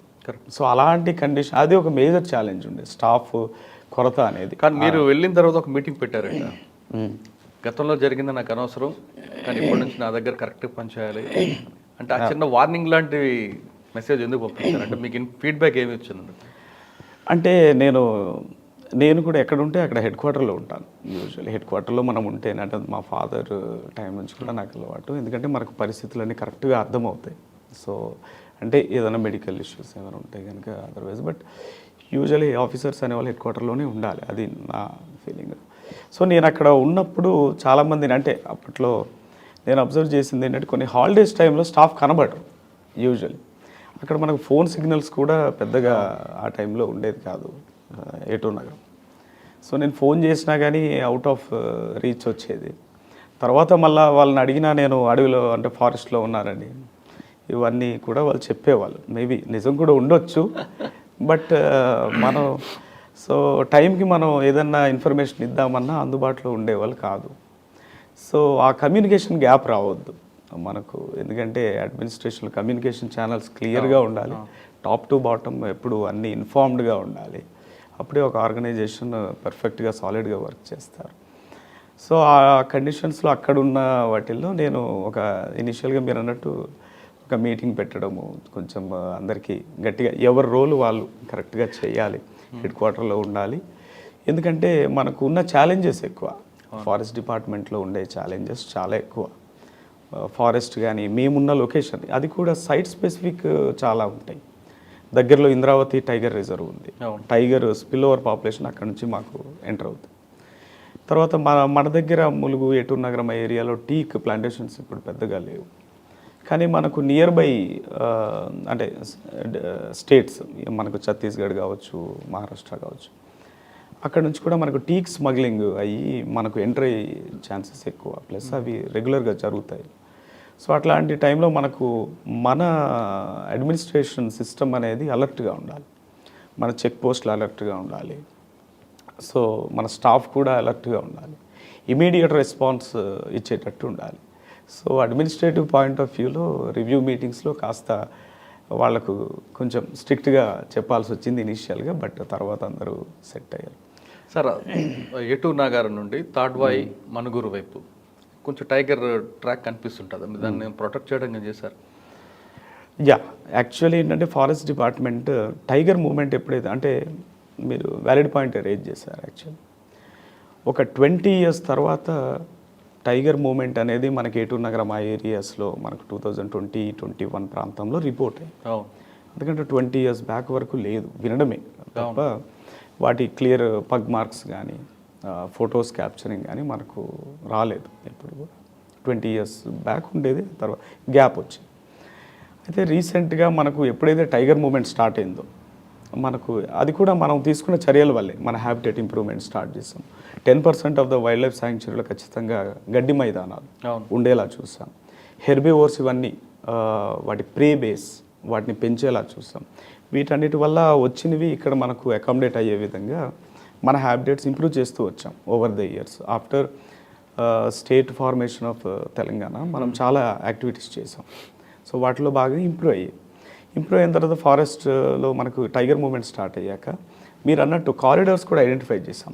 నియర్ బై శాంక్చురీస్ని కలుపుతూ, ఏవైతే మనకు అక్కడ కిన్నెరసాని వైల్డ్ లైఫ్ శాంక్చురీ, అక్కడ పాకాలు, ఇక్కడ మనకు ఏటూర్ నగరం వైల్డ్ లైఫ్ శాంక్చురీ, వీటన్నిటిని కలుపుతూ అటు మనకు కవ్వాల్ టైగర్ రిజర్వ్ వైపు మంచిర్యాల అటువైపు వెళ్ళే విధంగా. సో ఆ కారిడార్స్ని, టైగర్ కారిడార్స్ని ఐడెంటిఫై చేసాం. తర్వాత మనకి ఇంద్రావతి నుంచి వచ్చినా కూడా మనకు కిన్నెరసాని వరకు వెళ్ళేటట్టు, తర్వాత పాకాలు వైపు వెళ్ళేటట్టు. మన ఆబ్జెక్టివ్ ఒకటే, రెసిడెంట్ టైగర్ని మనము ఉండేలాగా ఆబ్జెక్టివ్ రెసిడెంట్ టైగర్ని క్రియేట్ చేయడం. ఎందుకంటే వచ్చిన టైగర్స్ అన్ని విజిటర్స్ లాగా వస్తున్నాయి, కొన్ని రోజులు ఉంటున్నాయి, వెళ్ళిపోతున్నాయి. సో మన దగ్గర రెసిడెంట్ టైగర్స్ ఉండాలి అనే ఆబ్జెక్టివ్తో ల్యాండ్స్కేప్ లెవెల్లో ప్లానింగ్ అనేది చేయడం జరిగింది. దానికి సంబంధించి మేము కూడా డిఎఫ్ఓ ములుగు కానీ డిఎఫ్ఓ భూపాలపల్లి ఉండేటప్పుడు లీడ్ తీసుకోవడం జరిగింది.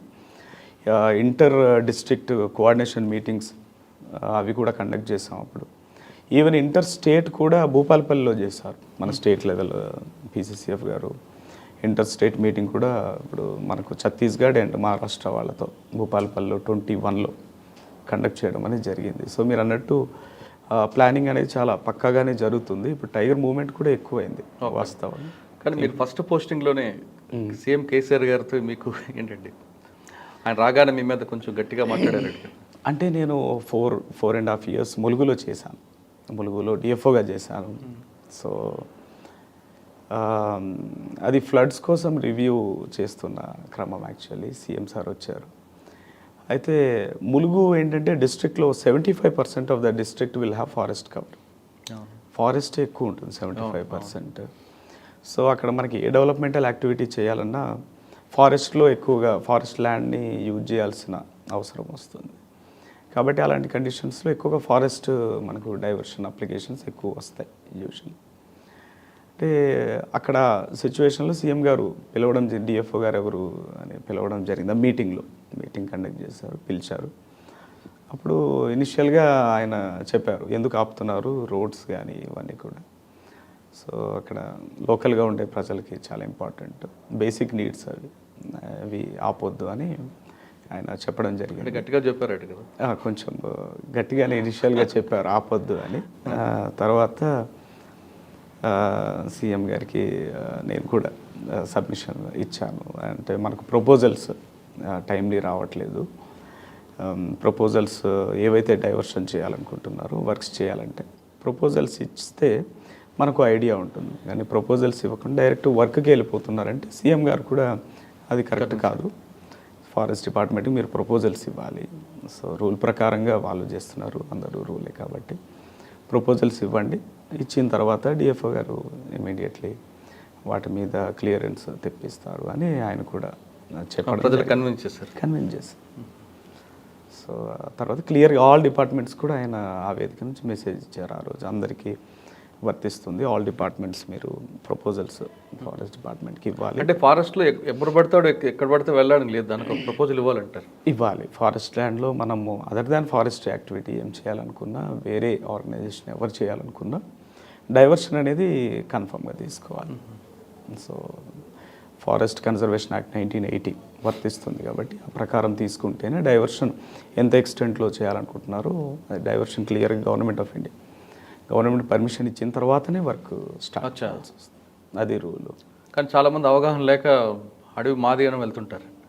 అడవి అందరిది. సో దాన్ని కాపాడాల్సిన బాధ్యత కూడా మనది కదండి. కాపాడాల్సిన బాధ్యత కూడా మనదే. But other than forest activities ఏం చేయాలనుకున్నా కూడా గవర్నమెంట్ పర్మిషన్ అనేది పక్క.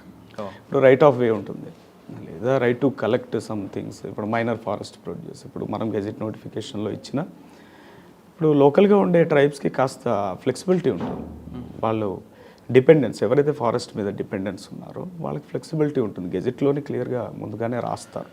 ఆ రైట్స్ మీద డిపెండ్ అవ్వడం తప్పు కాదు కదండి. ఏమంటారు? ఫారెస్ట్ మీద డిపెండ్ అవ్వడం తప్పు కాదు, కానీ నాన్ ట్రైబల్స్ వచ్చి దాని మీద ఆ ముసుగులో చేస్తుంటారు కదండి.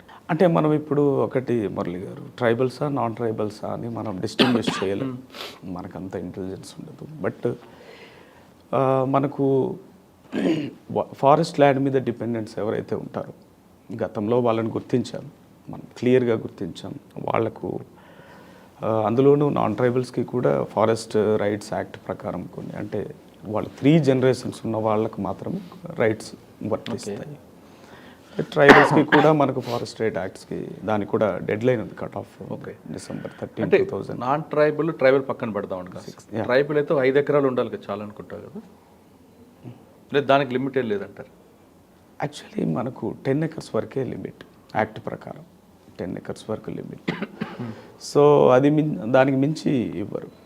బట్ మీరు అన్నట్టు ఇప్పుడు లీగల్గా వాళ్ళకి హక్కుపత్రాలు, అంటే మనం రూల్ ప్రకారం హక్కుపత్రాలు ఇచ్చిన వాళ్ళు తీసుకున్న వాళ్ళు చేసుకుంటారు.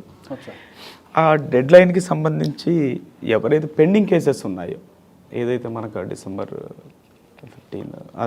13, 2005 ఆ కట్ ఆఫ్ డేట్ కంటే ముందు ఎవరైతే వాళ్ళ పొజిషన్లో ఉండి చేసుకుంటున్నారో వాళ్ళకి అర్హత ఉంటుంది.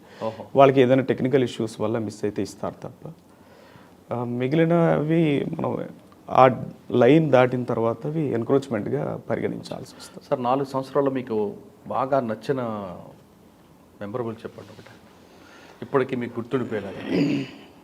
అంటే అన్నీ మెమరబుల్గానే ఉంటాయి యూజువల్లీ ఫారెస్ట్ డిపార్ట్మెంట్లో వర్క్ చేస్తే. కూడా ఏమంటారు? చిలకలగుట్ట. చిలకలగుట్ట అంటే మనకు నేను వర్క్ చేసిన ఏరియాలో చాలా స్కోప్ ఉండింది వర్క్ చేయడానికి, మంచి పొటెన్షియల్ ఉన్న డిస్ట్రిక్ట్. ఎకో టూరిజం పరంగా కావచ్చు, మొగతా వాటర్ ఫాల్స్ కానీ, మన ఫారెస్ట్ డిపార్ట్మెంట్ డెవలప్ చేసిన థర్డ్ వై హట్స్, ఈవెన్ భూపాలపల్లిలో ఒక పార్క్ నేను ప్లాన్ చేసి డెవలప్ చేశాము నా పీరియడ్లో. అవి కానీ తర్వాత మనకు మిగిలిన టూరిజం యాక్టివిటీస్ మనకు లక్నవరంలో కానీ పాండవుల గుట్టలో కానీ ఫారెస్ట్ లక్నవరం మీరున్న టైం జరిగిందా? లక్నవరం నాకంటే ముందు నుంచి చేస్తూ వచ్చారు. మేము కూడా కొన్ని యాక్టివిటీస్ యాడ్ చేసాం. సో అట్లా ఎకో టూరిజం ప్రమోట్ చేయడానికి చాలా పొటెన్షియల్ ఉన్న డిస్ట్రిక్ట్ ములుగు కానీ భూపాలపల్లి నేను వర్క్ చేసిన ఏరియా. సో అవి డెవలప్ చేసే క్రమంలో డెఫినెట్లీ ఆల్ డిపార్ట్మెంట్స్ యొక్క కోఆర్డినేషన్ తీసుకోవడం, తర్వాత పబ్లిక్తో మనం ఎక్కువగా ఇంటరాక్షన్ అవ్వడము. సో అవి తర్వాత ఫారెస్ట్లో టైగర్ లేని టైంలో నేనున్న టైంలోనే first time after 20 years tiger movement రావడం. ఆ రోజున ఎవరు నమ్మలేదు వాస్తవంగా. ఈవెన్ లోకల్ పీపుల్ కూడా మీరే వదంతులు అవి సృష్టిస్తున్నారు, పోడు భూములేవో మీరు ఇష్యూస్ రిజాల్వ్ చేసుకోవడానికని అన్న సందర్భం కూడా ఉంది. బట్ మళ్ళీ మనం ఫొటోస్ అవి చూపించి పగ్ మార్క్స్ అవి చూపించి విలేజుల్లోకి వెళ్ళి స్వతహాగా నేను కూడా చాలా విలేజుల్లోకి వెళ్ళి వాళ్ళకు చెప్పడం నిజంగానే టైగర్ ఉంది. తర్వాత మళ్ళీ గొడ్ల కాపర్లు కానీ గొర్రెల కాపర్లు ఎవరైనా చూసిన వాళ్ళని తీసుకెళ్ళి నిజంగా ఈయన చూసారని మనం చెప్పే ప్రయత్నం చేయడం. ఇనిషియల్గా పగ్ మార్క్స్ కూడా మీరే క్రియేట్ చేశారని? ఎస్, అదే మేమే క్రియేట్ చేసామని కూడా ప్రచారం చేయడం.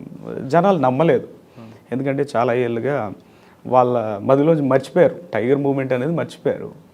సో అలాంటి క్రమంలో టైగర్ వచ్చింది అంటే నమ్మలేదు. ఫారెస్ట్ డిపార్ట్మెంట్ క్రియేట్ చేశారు అనుకున్నారు.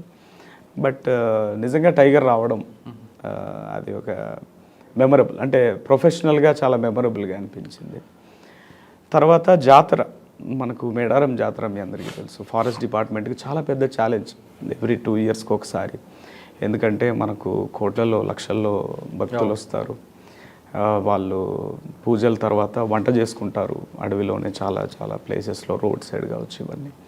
సో మనకు చుట్టూ ఫారెస్ట్ ఉండడం వల్ల మనకు ఫైర్ అనేది ఎక్కువ అంటే వ్యాప్తించే ఛాన్సెస్ ఎక్కువ. తర్వాత మనకు బ్యాంబూ ఉంటుంది ఆ ఏరియాలో, మేడారం ఏరియాలో. సో బ్యాంబూ కటింగ్ ర్యాంపెంట్గా జరుగుతుంది ఇల్లీగల్గా. చాలామంది కట్ చేస్తారు, పాకలు వేసుకుంటారు, షాపులు కానీ పందిర్లు వేసుకునే ఛాన్స్ ఉంటుంది. తర్వాత మనకు అక్కడ నమ్మకం కూడా ఉంది, అక్కడికి వెళ్ళి బ్యాంబూ ఒక ఆకన్నా తీసుకొని వెళ్ళాలి చిలకలగుట్ట నుండి అనేది మనకు మేడారం జాతరకు వచ్చే భక్తులకు ఒక నమ్మకం ఉంది. సో ఆ నమ్మకం వల్ల కూడా మనకు బ్యాంబూ కటింగ్ అయ్యే ఛాన్సెస్ ఎక్కువ ఉంటుంది. సో వీటన్నిటిని ప్రొటెక్ట్ చేయాలి, మళ్ళీ ఎక్కడ ఎవరికి ఇబ్బంది కావద్దు, మనోభావాలు కూడా దెబ్బతినకుండా ప్రొటెక్ట్ చేయాలనే ఉద్దేశంతో చాలా ప్లాన్ చేయడం అనేది జరిగింది చాలా. తర్వాత ఈవెన్ చిలకలగుట్టలో కూడా ఎక్స్‌ప్లాయిటేషన్ అది కావద్దు. అట్ ద సేమ్ టైం పూజ చేస్తున్నారు, బట్ అది ఫారెస్ట్లో ఉంది. యూజువలీ ఫారెస్ట్లో ఉండేటప్పుడు మనం కమ్యూనిటీ రైట్స్ కిందన్నా సేక్రెడ్ గ్రూవ్స్ కిందన్నా అది మనం తీసుకోవాలి. అట్లా కాకుండా అంటే ఏళ్ళ తరబడి చేస్తున్నారు, బట్ కన్స్ట్రక్షన్స్ కానీ ఇట్లాంటివి ఏం చేయకూడదు మనం యూజువలీ ఫారెస్ట్లో. అండ్ ఎప్పుడు రిజర్వ్ ఫారెస్ట్లో ఎవరికి యాక్సెస్ ఉండదు. ఇందాక నేను చెప్పినట్టు కొన్ని రైట్స్ గెజిట్లో పబ్లిష్ అయిన రైట్స్ తప్ప మిగిలిన రైట్స్ ఉండవు మనకి యూజువల్లీ స్ట్రిక్ట్గా ఎన్ఫోర్స్ చేసినప్పుడు. సో అట్లా ఉన్న కండిషన్స్లో మనకు అప్పుడు ఇన్ఛార్జ్గా జాతర టైంలో కర్ణన్ గారు ఉన్నారు, కలెక్టర్ గారు. కర్ణన్ గారు ఉండి ఆయనకు ఆలోచన రావడం, తర్వాత మినిస్టర్ గారు ఉండడం, minister ma'am and CM sir కూడా అగ్రీ అవ్వడం. సో అది కమ్యూనిటీ రైట్స్ కింద అక్కడ ఇవ్వాలి అన్న ఆలోచన రావడం. So I was also a part of that committee డిఎల్సీలో. కలెక్టర్ గారు, నేను, పిఓఐటీడీఏ గారు మెంబర్స్ డిఎల్సీలో ఉండడం. సో అట్లా కమ్యూనిటీ రైట్ ఒకటి ఇవ్వడం కూడా మీరు అన్నట్టు డెఫినెట్లీ వాళ్ళకి సర్టిఫికేట్ ఇవ్వడం. సో అదొక మెమరబులే ఎప్పటికీ. సో అదొక మంచి మెమరీ. ఇది కాకుండా నేను ఇనిషియల్గా ఎఫ్డిఓ ఏటూరు నగరం నుండి ఉన్నప్పుడు మా డిఎఫ్ఓగా ట్రాన్స్ఫర్ అయ్యారు. సో నేను ఇన్ఛార్జ్ డిఎఫ్ఓగా ఒక 4 నెలలు చేయాల్సి వచ్చింది. ఆ క్రమంలో సీఎం గారు పిలుపు మేరకు మనకు జంగిల్ బచావ్ జంగిల్ బడావ్ అనే ఒక నినాదం వచ్చింది. దానికి సంబంధించి ఒక యాక్షన్ ప్లాన్ తయారు చేయమన్నారు. పోలీస్ డిపార్ట్మెంట్తో టైఅప్ అవుతూ సపోర్ట్ తీసుకుంటూ టింబర్ స్మగ్లింగ్ని అరికట్టాలి. సో ఈవెన్ దో అంటే అప్పుడు నేను ప్రొఫెషన్లో ఉన్నా, నేను డిఎఫ్ఓ ఇన్ఛార్జ్ అవ్వడం వల్ల యాక్షన్ ప్లాన్ నేను తయారు చేయడం, తర్వాత మాకు మా ఎస్పీ గారు కలెక్టర్ గారితో మాట్లాడి కోఆర్డినేషన్ చేయడం, ఫారెస్ట్ ప్రొటెక్షన్ కమిటీ మీటింగ్ పెట్టి, తర్వాత ఆ క్రమంలో ఒక నెల రోజుల్లో నేను డిఎఫ్ఓగా అప్పుడే ఇన్ఛార్జ్ తీసుకున్నాను.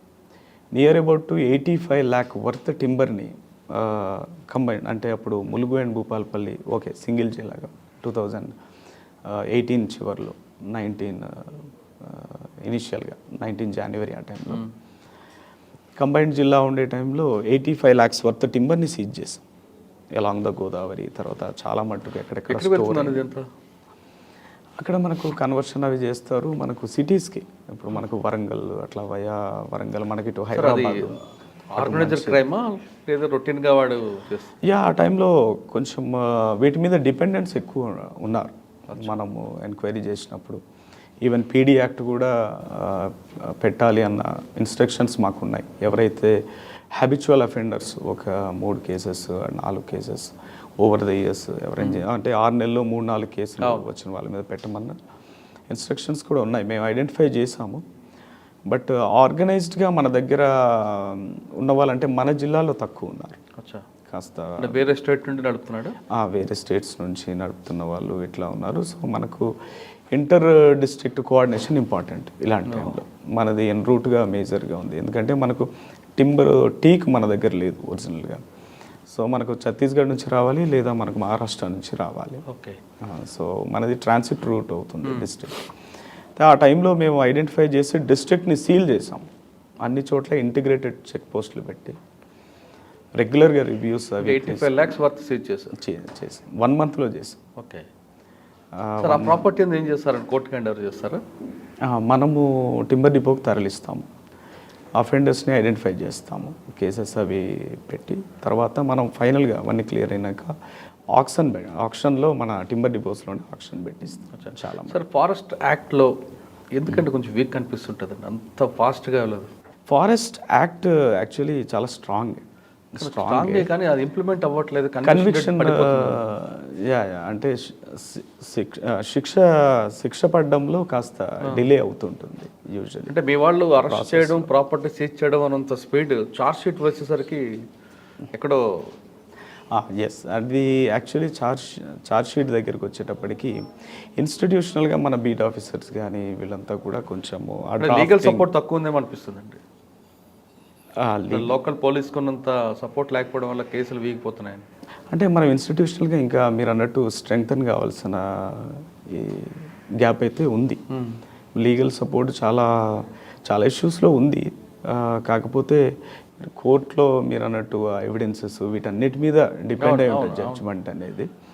బట్ చాలా వాటిల్లో మన వాళ్ళు యాక్టివ్గానే పార్టిసిపేట్ చేస్తుంటారు, యాక్టివ్గానే కేసులు పెట్టడం ఇవన్నీ కూడా చేస్తారు. బట్ ఆ జడ్జిమెంట్ ఫైనల్ అవుట్కమ్ అనేది చాలా టైం టేకింగ్. మీరు అన్నట్టు నేను కూడా నా హయాంలో మన వాళ్ళు పెట్టిన కేసులు కూడా జడ్జిమెంట్ చాలా రోజులకి, అంటే ఆ గ్యాప్ పీరియడ్ అనేది చాలా ఉంటుంది. మీన్ వైల్ ఆఫీసర్స్ ట్రాన్స్ఫర్ అయిపోతూ ఉంటారు. అంటే దానివల్ల జరిగే నష్టం చాలా దారుణంగా ఉంటుంది కదండి. అంటే ఫారెస్ట్లో కేసులు పెడితే ఏం కాదు అని ఒక మెసేజ్ పోతుంది కదా. లేదు అన్నిట్లో ఇది వర్తించదు. ఉదాహరణకు నేను ఒక కేసు ఫైట్ చేశాం, ఒక చాలా ప్రైమ్ ల్యాండ్ అది, ఒక 600 అంటే I don't know market rate చాలా హై కాస్ట్, చాలా డిమాండ్ ఉన్న ఫారెస్ట్ ల్యాండ్ మనకు హైకోర్టులో ఫారెస్ట్ డిపార్ట్మెంట్కు ఆపోజిట్గా వచ్చింది. సో అపోనెంట్స్కి ఫేవరబుల్గా వచ్చింది. అది చాలా ప్రైమ్ లొకేషన్ అవ్వడం వల్ల ప్లస్ ఆ కేసు కూడా ఇంపార్టెంట్ కేసు.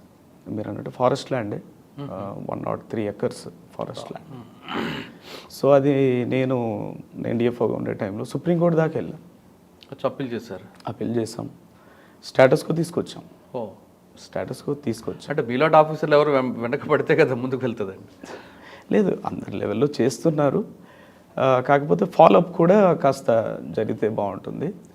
సో మీరు అన్నట్టు ఉన్నాయి, మేము కూడా హానెస్ట్గా కొన్ని యాక్సెప్ట్ చేయాల్సింది ఏంటంటే కొంచెం లీగల్ సపోర్ట్ కానీ లీగల్ ఎక్స్పర్టైజ్ లేని బీట్ ఆఫీసర్స్ కానీ ఎవరైనా ఉంటే డెఫినెట్లీ వాళ్ళకు టైమ్లీ మేము సపోర్ట్ ఇవ్వాలి.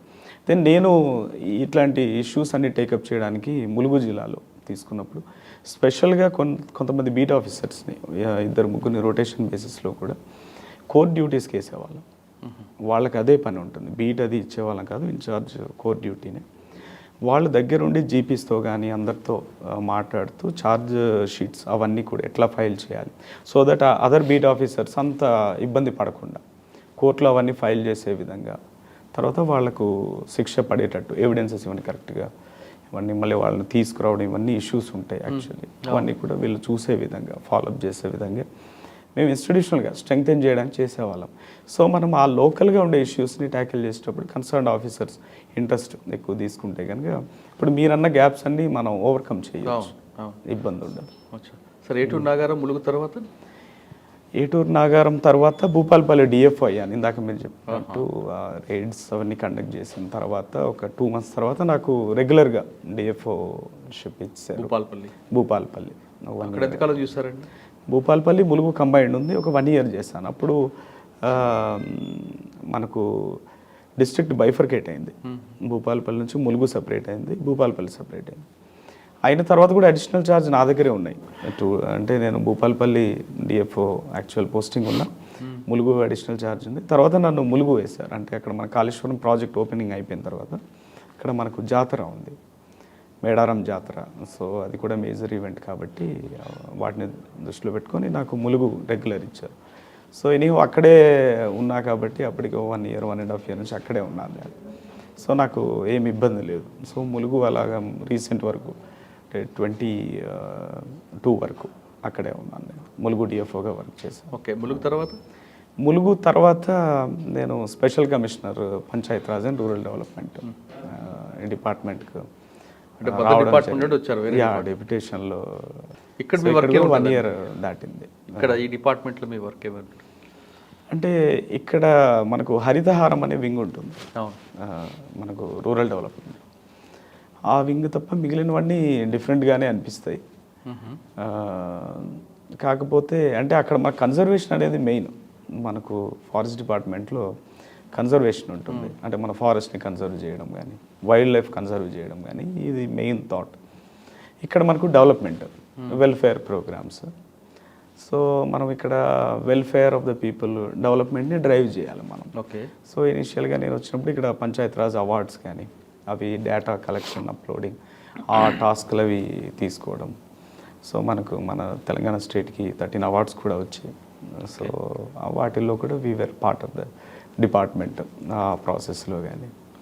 తర్వాత ఇక్కడ ప్రస్తుతానికి సోషల్ ఆడిట్ కూడా చూస్తున్నాను స్టేట్కి. సో అవి సోషల్ ఆడిట్ కూడా స్టేట్ మొత్తం బాగా జరిగేలా చూడడం కానీ ఇవన్నీ కూడా ఇక్కడ టాస్క్. సరే, మీకు సంబంధం కాని ఫీల్డ్ కనిపిస్తుంటుంది ఇది ఫారెస్ట్ ఐఎఫ్ఎస్కి, మరి ఏమైనా ఇబ్బంది ఉంటుందా? ఇబ్బంది ఏమి ఉండదండి. యాక్చువల్లీ ఏంటంటే మనకు అడ్మినిస్ట్రేషన్, జనరల్ అడ్మినిస్ట్రేషన్ ఫారెస్ట్ డిపార్ట్మెంట్లో కూడా అంటే కోర్ టెక్నికల్ అక్కడ కోర్ ఆస్పెక్ట్ కాకుండా జనరల్ అడ్మినిస్ట్రేషన్ కూడా అక్కడ బాగా మన స్టాఫ్ని మేనేజ్ చేయడం కానీ అక్కడ కూడా మన క్యాంపా కానీ ఇతర స్కీమ్స్ కానీ అవన్నీ కూడా ప్రోగ్రామ్స్ మనం రన్ చేస్తాం. సో వాటిని మనం టార్గెట్ బేస్డ్ మీద చేస్తాం. యాన్యువల్ ప్లాన్ ఉంటుంది, ఓకే, ఫేజ్డ్ మేనర్లో వాటిని ఎట్లా ఇంప్లిమెంట్ చేయాలి, ఎట్లా అచీవ్ చేయాలి, ఇవన్నీ కూడా మనం ఫారెస్ట్ డిపార్ట్మెంట్లో కూడా చేస్తాం. సో ఆ అడ్మినిస్ట్రేషన్ ఉంటుంది ఇక్కడ ఉంటుంది. సో ఇక్కడ కూడా ఎన్ఆర్ఈజీఎస్ కానీ మనకి ఇక్కడ లేబర్ బడ్జెట్ మొబిలైజేషన్ కానీ ఇవన్నీ కూడా ఇక్కడ కూడా ఫేజ్డ్ మేనర్లో ఇవన్నీ చేస్తూ ఉంటాం కాబట్టి ఆ జనరల్ అడ్మినిస్ట్రేషన్ అనేది మనకు ఇబ్బంది ఏమి ఉండదు. ఫీల్డ్ వర్క్ ఉంటుంది. యా, రైట్ నో అంటే ఇది కూడా ఫీల్డ్ వర్క్ ఉంటుంది. But mostly we are placed at Hyderabad head office కాబట్టి ఆఫీస్ వర్క్ కాస్త స్టేట్ లెవెల్ కాబట్టి ఎక్కువగా ఉంటుంది. కానీ ఎక్కువగా ఫీల్డ్లో పనిచేసిన మీలాంటి వాళ్ళకి ఆఫీస్లో పని చేసుకుని ఇబ్బంది అనిపిస్తుంటుందా?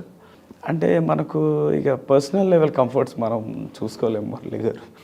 మనకి ఇచ్చే రెస్పాన్సిబిలిటీ, మనకు రెస్పాన్సిబిలిటీ ఇవన్నీ కూడా మనము ఫీల్డ్లో ఉన్నా మనము స్టేట్ ఆఫీస్లో ఉన్నా డెఫినెట్లీ మనము అంటే in the interest of the public మనం ఏం చేసినా పబ్లిక్ కోసమే చేస్తాం. అట్ ద సేమ్ టైం మనం ఒక రెస్పాన్సిబిలిటీ తీసుకుంటాం, జాబ్ రోల్ని మనం తీసుకుంటాం. సో ప్రతి ఆఫీసర్ 100% ఎక్కడుంటే అక్కడ చేయాల్సింది. ఇక అది లోకల్గా ఉన్నారా దానికి ఇక ఏం పెద్ద ఆలోచన ఉండదు. ఇక ఈ 10 years అయిన తర్వాత మళ్ళీ మనకేమన్నా డిపార్ట్మెంట్ అదే మదర్ డిపార్ట్మెంట్ ఎలాగో ఉంటుంది, డెఫినెట్లీ మదర్ డిపార్ట్మెంటే మనకు కంఫర్ట్ అండ్ అది మన డొమైన్ యాక్చువల్లీ, అందులో మనం డొమైన్ ఎక్స్పర్ట్స్గా ఉంటాం కాబట్టి మనం అక్కడ ఎక్కువ చేసే ఛాన్స్ ఉంది. బట్ బయట డిపార్ట్మెంట్కి వస్తే మనకు వచ్చే ఎక్స్పోజర్ కానీ కరెక్ట్, ఇది మరి ఎక్కువ ఉంటుంది, ఇవన్నీ కూడా మనకి హెల్ప్ అవుతాయి. ఇంకా మన మదర్ డిపార్ట్మెంట్కి వెళ్ళాక మనం ఇక్కడ నేర్చుకున్నవి on par with other departments, మనం ఎక్కడైనా గ్యాప్స్ ఉన్నా కానీ మనం ఫిల్ చేసుకోవడానికి కూడా హెల్ప్ అవుతుంది. సో ఈ ఎక్స్పోజర్ అనేది డెఫినెట్లీ మన మదర్ డిపార్ట్మెంట్కి వెళ్ళినప్పుడు ఎక్కువ రిజల్ట్స్ మనకు వస్తాయి మనం అక్కడ ఇంప్లిమెంట్ చేస్తే. దీనివల్ల మీకు అడిషనల్ స్కిల్. డెఫినెట్లీ సార్, సాధారణంగా ఫారెస్ట్ డిపార్ట్మెంట్ అనగానే ప్రకృతి ఇవన్నీ అనిపిస్తుంటాయి, కానీ పక్క స్టేట్లో కంపేర్ చేసుకుంటే పక్క స్టేట్లో పబ్లిక్కి మన స్టేట్ పబ్లిక్కి అడవి అనగానే వాళ్ళు చాలా బాగా చూసుకుంటారు. కానీ మన దగ్గర వచ్చేసరికి ఎందుకంటే దాని మీద అంతా దాన్ని ఒక సంపదగానే చూస్తారు తప్ప దాన్ని కాపాడుకోవాలి అనే బాధ్యత చాలా తక్కువ మందికి అనిపిస్తుంటుంది. అంటే మీరు చెప్పిన భావన గతంలో ఎక్కువ ఉండేది మురళి గారు, లేదని నేను అనట్లేదు, ఉంది. ఎస్, గతంలో ఎక్కువ ఉండేది. బట్ మనకు సీఎం గారు హరితహారం ప్రోగ్రాం తీసుకొచ్చాక ప్లాంటింగ్ మీద, ప్లాంట్స్ మీద మమకారం పెరిగింది. ఎక్కువ మంది అవేర్నెస్ కూడా బాగా వచ్చింది. ఇప్పుడు ఎవ్రీ ప్లాంటింగ్ సీజన్లో అందరు పబ్లిక్ స్వచ్ఛందంగా వచ్చి ప్లాంటింగ్ అవి చేస్తారు. అండ్ మనకు పంచాయతీరాజ్ యాక్ట్లో కూడా ఉంది, ఎవ్రీ హౌస్ హోల్డ్కి ఒక 6 మొక్కలు మనం ఇస్తాం, వాటిని వాళ్ళు సంరక్షించుకోవాలి. ఇక్కడ చట్టాలు కూడా కఠినంగా ఉన్నాయి కాబట్టి ఏంటంటే మనకు చట్టాలు కూడా కఠినంగా ఉన్నాయి కాబట్టి పబ్లిక్ చట్టపరంగానూ ఉంటున్నారు, అట్ ద సేమ్ టైం వాళ్ళ బిహేవియర్లో కూడా చేంజ్ వచ్చింది, చాలా మటుకు చేంజ్ వచ్చింది. బట్ మీరు కంపేర్ చేస్తున్నారు వేరే స్టేట్స్, డెఫినెట్లీ ఆ స్టేజ్కి మనం ముందుకెళ్తాం, ఎందుకంటే మన స్టేట్ మంచి ప్రోగ్రెసివ్ స్టేట్ ఉంది. బట్ డెఫినెట్లీ వన్ డే అవగాహన లేకపోవడం అంటారా? అవగాహన లేకపోవడం కూడా ఒక రీజన్. అడవి ఉన్నది భావితరాలకు ఇవ్వాల్సింది బాధ్యత మనది. అడవి లేకపోతే తర్వాత ఆక్సిజన్ ప్రాబ్లం నిలవలసిన విషయం మీలాంటి వాళ్ళకి చాలా మంది తెలుస్తుంది. అంటే ప్రజలకి అడవి అనగానే కొట్టుకొని తినే సంపదగాని భావిస్తున్నారు తప్ప అది మనకి సొత్తు అని కాపాడుకోవాలి అవగాహన లేకపోవడం, దానికి అవగాహన పెంచడానికి మీలాంటి ఆఫీసర్లు ఏం చేస్తుంటారు? డెఫినెట్లీ మీరు అన్నది కూడా కరెక్టే. అంటే మన దగ్గర కొన్ని ఇష్యూస్ కూడా ఉన్నాయి, పోడు కానీ ఇట్లాంటి ఇష్యూస్, అంటే ఫారెస్ట్ ల్యాండ్స్ మీద డిపెండ్ అవుతూ వాళ్ళ లైవ్లీహుడ్స్ని కొనసాగించే ఆ ఛాలెంజెస్ కూడా మన దగ్గర ఎక్కువగా మనం రీసెంట్గా కూడా చూసాము. అది ఒక పెర్సిస్టెంట్ ప్రాబ్లమే. ఇవి కాకుండా మీరు అన్నట్టు ఓనప్ చేసుకోవడానికి బిహేవియరల్ చేంజెస్ కూడా అవసరం, అవగాహన కూడా చాలా ఇంపార్టెంట్. ఇప్పుడు ఏవైతే మీరు చెప్పినట్టు అడవి యొక్క ఎకోసిస్టమ్ సర్వీసెస్ ఏమిస్తాయి, వాటి ఎంత వాల్యుబుల్ అనేది కూడా చెప్పాలి. ఇప్పుడు 6 లక్షల కోట్ల రూపాయల వర్త్, అంటే 120 బిలియన్ ఇండియన్ రూపీస్లో మనం చూస్తే ఎంఓఈఎఫ్ ఇచ్చిన రిపోర్ట్ ప్రకారం అంత వర్త్ ఎకోసిస్టమ్ సర్వీసెస్ మన ఫారెస్ట్ మనకి ఇస్తుంది. ఈ విషయాలు చాలామందికి ప్రజలకు తెలియదు, మనం చాలా లైట్గా తీసుకుంటాం. బట్ కరోనా టైంలో చాలా మందికి ఆక్సిజన్ అవసరం వచ్చినప్పుడు, అలాంటి సర్కమ్స్టెన్సెస్ చూసినప్పుడు ఎన్వైరన్మెంట్ మీద చాలా చేంజెస్, అవగాహన కూడా చాలామందికి వచ్చింది. ఇంకా రావాలి మన దగ్గర, మీరు అన్నట్టు డెఫినెట్లీ రావాలి. అండ్ ఫారెస్ట్ యొక్క యాక్టివిటీస్ ఇప్పుడు మనం ఐఈసీ యాక్టివిటీస్, ప్రజలకు అవేర్నెస్ కల్పించే యాక్టివిటీస్ అయితే ఇంకా ఎక్కువ మన డిపార్ట్మెంట్లో హరితహారం ద్వారా చాలా మటుకు చేసాం, మనం చాలా రీచ్ అయ్యాం. Nuke and corner of the స్టేట్కి రీచ్ అయ్యాం. బట్ ఇలాంటి ఆఫీసర్లు గవర్నమెంట్ డెసిషన్ మేరకు చేస్తున్నారంటే చేయట్లేదు అన్నది మాత్రం కాదు అది. కానీ అది 100% కాకపోయినా కనీసం 80% సక్సెస్ అయిందా అనేది డౌట్గా అనిపిస్తుంది. చారానా గోడి బారాణ మసాలాగా 3 నెలలు మాత్రమే హడావుడిగా అనిపిస్తుంది తప్ప, మొక్క నాటుతాం దాన్ని నీళ్ళు పోయాలని కొంతమంది వేస్తారు, కొంతమంది అదే మొక్కకి మేకను కడుతున్నారు. లేదు గవర్నమెంట్ ల్యాండ్లో వేయకుండా ప్రైవేట్ ల్యాండ్లో వేస్తారు మొక్కలు, అది ఎక్కువ మంది చూపించాలని. ఆ ప్రైవేట్ ల్యాండ్ మొక్కలు ఎందుకు కాపాడుతాడు, పీకేస్తాడు? అంటే ఒకటి మురళి గారు, మనకు ప్లాంటింగ్లో అందరినీ భాగస్వామ్యుల్ని చేయాలి అనే ఉద్దేశంతో మనం బ్లాక్ ప్లాంటేషన్స్ తీసుకుంటాం. తర్వాత ఇన్స్టిట్యూషనల్ ప్లాంటింగ్స్ మీరు అన్నట్టు ప్రైవేట్లో కూడా తీసుకుంటాం, ప్రతి ఇంటి ముందు మనం తీసుకుంటాం. అంటే వాళ్ళకి ఏంటంటే ఒక న్యూట్రీ గార్డెన్, ఇప్పుడు మనం కొన్ని ఇండికేటర్స్ ఉంటాయి హెల్త్ ఇండికేటర్స్లో, పోషకాహారాలు అందాలి పిల్లలకి కానీ గర్భిణీ స్త్రీలకు కానీ ఇట్లా అందాలి అనే ఉద్దేశంతో న్యూట్రీ గార్డెన్స్ని మనం ప్రమోట్ చేస్తూ ఆ మొక్కల్ని, హోమ్ స్టేడ్ మొక్కల్ని మనం వాళ్ళకి ఇస్తుంటాం, ఎక్కువగా ఇచ్చి వాళ్ళకు సంరక్షణ చేయమంటాం. వాళ్ళకి అదొక బాధ్యత. ఎవరైతే చెయ్యరో వాళ్ళ మీద ఫైన్ కూడా వేసే అధికారం మన గ్రామ పంచాయతీలకు ఉంటుంది. ఎన్ఫోర్స్ చేయాలి, చేస్తున్నారు కూడా చాలా చోట్ల. ఓకే, ఇప్పుడు మీరు చెప్పేవి అక్కడక్కడ మరి ఎక్సెప్షనల్ కేసెస్ డెఫినెట్లీ ఇంప్లిమెంట్ చేసేటప్పుడు ఉంటుంది. బట్ ఓవరాల్గా చూస్తే హరితహారం వల్ల చాలా చేంజెస్ ఉన్నాయి. కానీ హరితహారంలో మీరు ఏదో మిక్సింగ్ మొక్కలు ప్లాంటేషన్లు కాకుండా పక్షులు వాడేవి, రావి చెట్లు, వేప చెట్లు, ఇలాంటి చెట్లు వస్తే దాని మీద పక్షులు వస్తాయి, అన్ని దానివల్ల ఎక్కువ ఎన్వైరన్మెంట్ వస్తుంది కదా. కొన్ని చెట్లు తొందరగా పెరగాలి అనే ఉద్దేశంతో పెంచడం వల్ల దానివల్ల ఒక పక్షి వాళ్ళదు, దానివల్ల ఆక్సిజన్ రాని చెట్లు పెంచడం వల్ల ఉపయోగం వస్తుంది. అంటే మనకు లేదు, చాలా సైంటిఫిక్గానే చేస్తున్నారు.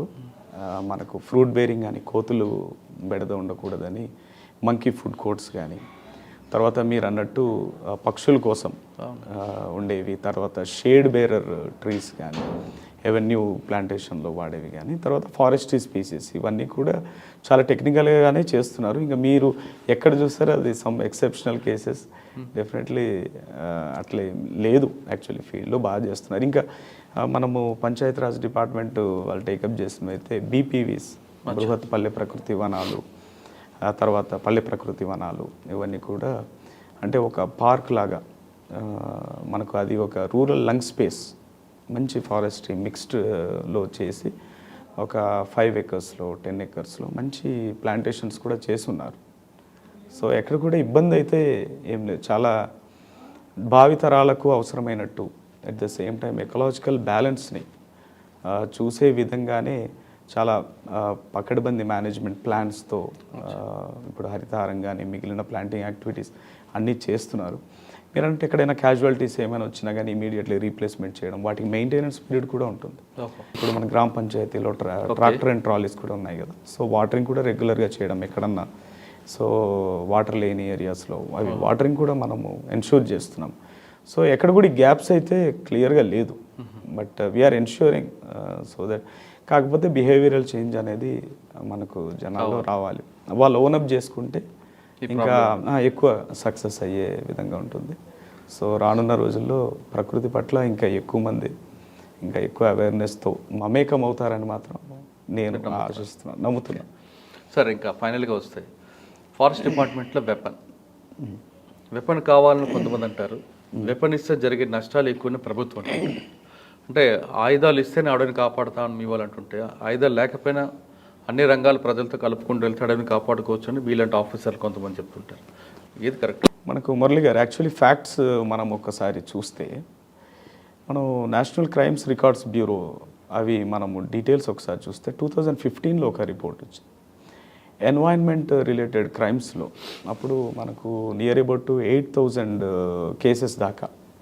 ఇప్పుడు మనకు Indian forest act, I mean మన దగ్గర తెలంగాణ ఫారెస్ట్ యాక్ట్ 1967 కావచ్చు, వైల్డ్ లైఫ్ ప్రొటెక్షన్ యాక్ట్ 1972 కావచ్చు, అండ్ అదర్ ఎన్వైర్న్మెంట్ యాక్ట్ 1986 కావచ్చు, మిగిలిన యాక్ట్స్ ఎన్వైర్న్మెంట్ రిలేటెడ్ యాక్ట్స్ వైలేషన్లో కేసెస్ మనకి 8,000 దాకా రిపోర్ట్ అయింది 2015లో, ఆ రికార్డ్స్ ప్రకారంగా నేషనల్ రికార్డ్స్. అయితే వేరాజ్ మనం 22 రికార్డ్ అంటే 22 రిపోర్ట్ ఐ మీన్ చూస్తే September 1 నాటికి వాళ్ళు పబ్లిష్ చేసినట్టున్నారు, చూస్తే మనకు 65,000 కేసెస్ దాకా వచ్చింది. అంటే environment related issues and cases, crime cases పెరిగింది అని మనకు క్లియర్గా అర్థమవుతుంది. అంటే మనము యాజ్ ఎ ఫారెస్ట్ ఆఫీసర్స్గా మనం అనాలిసిస్ చేసినప్పుడు బయోటిక్ ప్రెషర్ ఫారెస్ట్ మీద కావచ్చు, వైల్డ్ లైఫ్ మీద కావచ్చు, అండ్ ఎన్వైర్న్మెంట్ మీద చాలా ఎక్కువ ఉంది అనేది మనకు అర్థమవుతుంది. సో ప్రెషర్ ఎక్కువ ఉంది అండ్ ఇష్యూస్ ఎక్కువ ఉన్నాయి, క్రైమ్స్ ఉన్నాయి అన్నప్పుడు డెఫినెట్లీ మన స్టాఫ్ ఎంత సేఫ్గా ఉన్నారు, ఇవి హ్యాండిల్ చేయడానికి సేఫ్గా ఉంటారా అనేది కూడా మనం ఆలోచించుకోవాల్సి వస్తుంది. ఇలాంటి టైంలో కొన్ని అంటే ఇష్యూస్ అండ్ ఛాలెంజెస్ కూడా సైట్ స్పెసిఫిక్ ఎక్కువ ఉంటాయి. ఇప్పుడు మీరు అన్నట్టు వెపన్ వస్తే మనము అంటే లాఠీతోనే మనము ఎన్ఫోర్స్ చేయడము అది ఉద్దేశం కాకుండా వీళ్ళ సెల్ఫ్ ప్రొటెక్షన్ డైర్ నీడ్లో సెల్ఫ్ ప్రొటెక్షన్ చేసుకునే విధంగా కూడా ఉంటుంది అనేది ఒక ఆర్గ్యుమెంట్ ఉంది. అయితే దీని మీద అంటే కొన్ని స్టేట్స్ మీరు అన్నట్టు మహారాష్ట్ర కావచ్చు, మేము డెహ్రాడూన్లో చూసినప్పుడు అక్కడ కానీ అదర్ స్టేట్స్లో కూడా వెపన్స్ ఉన్నాయి, బేసిక్ మోడల్ వెపన్స్ కూడా ఇస్తున్నారు. ఈవెన్ ఫారెస్ట్ ఆఫీసర్స్ కూడా వెపన్ ట్రైనింగ్ ఉంటుంది ట్రైనింగ్లో. సో వెపన్ ట్రైనింగ్ కూడా ఉంటుంది. కరెక్ట్. సో వెపన్ అనేది సైట్ స్పెసిఫిక్గా వాళ్ళకు ఉండే వల్నరబిలిటీ వీటన్నిటిని దృష్టిలో పెట్టుకొని డెఫినెట్లీ మనం ఆలోచించాలి. అయితే ఇప్పుడు మీరు మాట్లాడే జనరల్గా హోల్ స్టేట్కి వర్తించే విధంగా చెప్తున్నారు కాబట్టి డెఫినెట్లీ దీని మీద డిపార్ట్మెంట్లో కూడా చర్చలు జరుగుతున్నాయి, నడుస్తున్నాయి. అంటే ఈ టాపిక్ డిస్కషన్లో ఉంది. So we should wait and see ఇంకా ఏ డెసిషన్ తీసుకుంటారు. బట్ మీరు అన్నట్టు అంటే ప్రోస్ అండ్ కాన్స్ కనీసం ఫారెస్ట్ పోలీస్ స్టేషన్స్ పెట్టినా బెటర్ ఏమో కదండి. ఎస్, ఆ మోడల్ కూడా యాక్చువల్లీ ఎక్స్ప్లోర్ చేస్తున్నారు, డిస్కషన్లో ఉంది. నేను డిఎఫ్ఓగా వర్క్ చేసిన లాస్ట్ ఇయర్ కంటే ముందు కూడా ఈ టాపిక్ వచ్చినప్పుడు కేరళ మోడల్ కానీ కొన్ని మన తమిళనాడులో కూడా కొన్ని చోట్ల పెడుతున్నారు. ఆ మోడల్లో పెట్టినప్పుడు మనకు కాస్త ప్రొటెక్షన్ ఉంటుంది అనే విధంగా ఉన్నాయి. బట్ వాటిలో కూడా కాస్త గ్యాప్స్ ఉన్నాయి. సో ఇవన్నీ ఒకసారి డీటెయిల్గా స్టడీ చేసి తీసుకోవాల్సిన దానికి ఒక సొల్యూషన్ వచ్చే అవకాశం ఉందంటారు. ఫ్యూచర్లో ఉంటుంది డెఫినెట్లీ. ఫ్యూచర్లో ఏదో ఒక డెసిషన్ అయితే తీసుకుంటారు అనుకుంటున్నా. మరి నేనైతే ఐ హోప్ సో. సార్ మీ దగ్గర పనిచేస్తున్న శ్రీనివాసరావు గారు, ఆయన కోరిక మీద మీరు పంపించారు. అక్కడ చనిపోవడం అన్నది మీరు ఎలా జీర్ణించుకున్నారు? శ్రీనివాస్ గారు మృతి డిపార్ట్మెంట్కి ఒక పెద్ద లాస్ వాస్తవంగా. ఆయన నేను ములుగులో డిఎఫ్ఓగా చేసినప్పుడు he was my range officer. అక్కడ లింగాల అనే ఒక రేంజ్లో he was my range officer. చాలా చురుగ్గా ఉండే అతను. నియర్ అబౌట్ టు ఒక 1200 hectares ప్లాంటేషన్ పోడు నుంచి మేము అది రిట్రీవ్ చేయడం జరిగింది ఆయన ఉన్న టైంలో.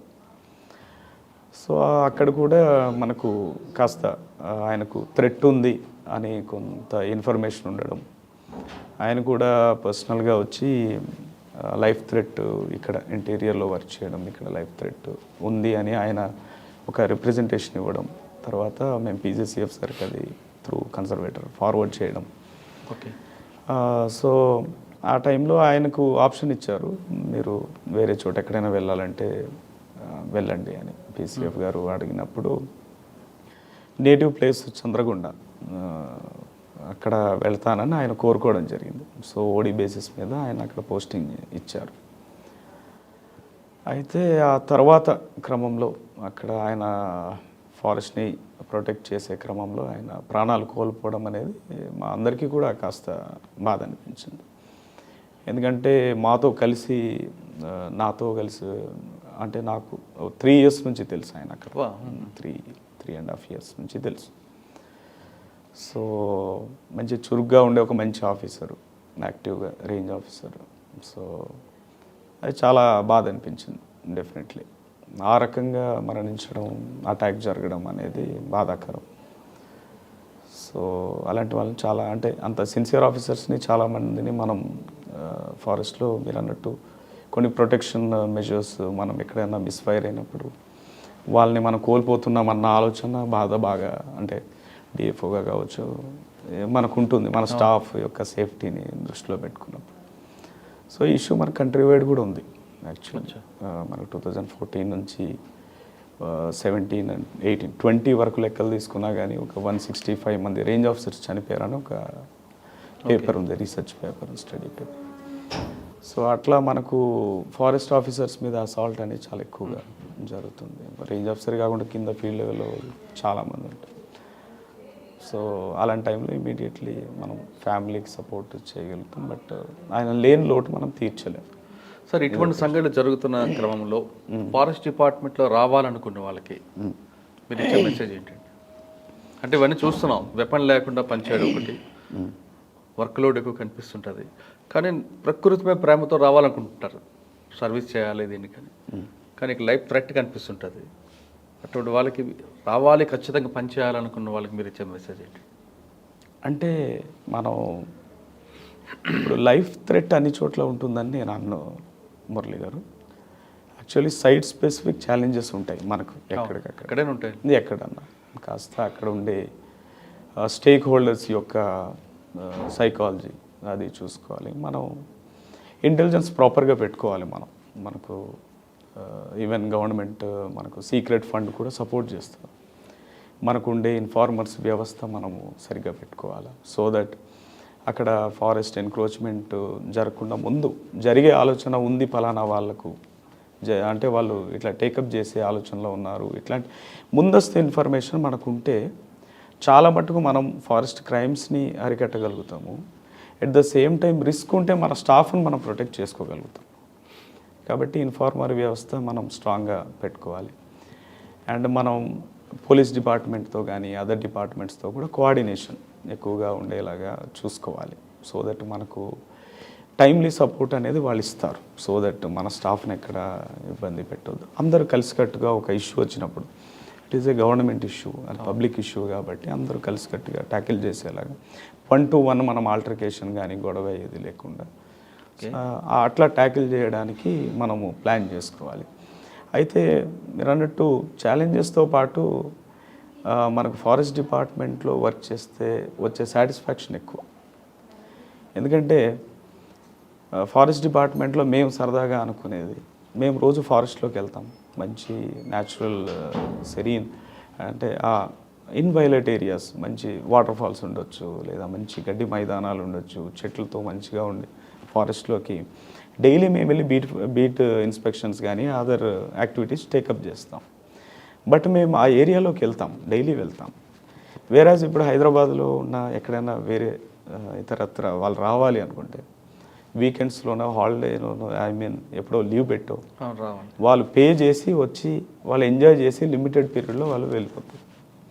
బట్ మనం ప్రకృతితోనే మమేకమవుతూ ప్రకృతి అంటే ఆ కన్జర్వేషన్ చేస్తూ వాటి డెవలప్మెంట్కి మనము పాటుపడే ఆ రోల్ ఏదైతే ఉందో అది చాలా నోబల్ రోల్. సో అవకాశం వస్తే డెఫినెట్లీ వాళ్ళు జాయిన్ అవ్వడమే మంచిది. అండ్ ఛాలెంజెస్ అనేవి ఎప్పుడు పర్మనెంట్ కాదు, చాలా మటుకు సొల్యూషన్ వాటికి సొల్యూషన్ అనేది వస్తూనే ఉంటుంది.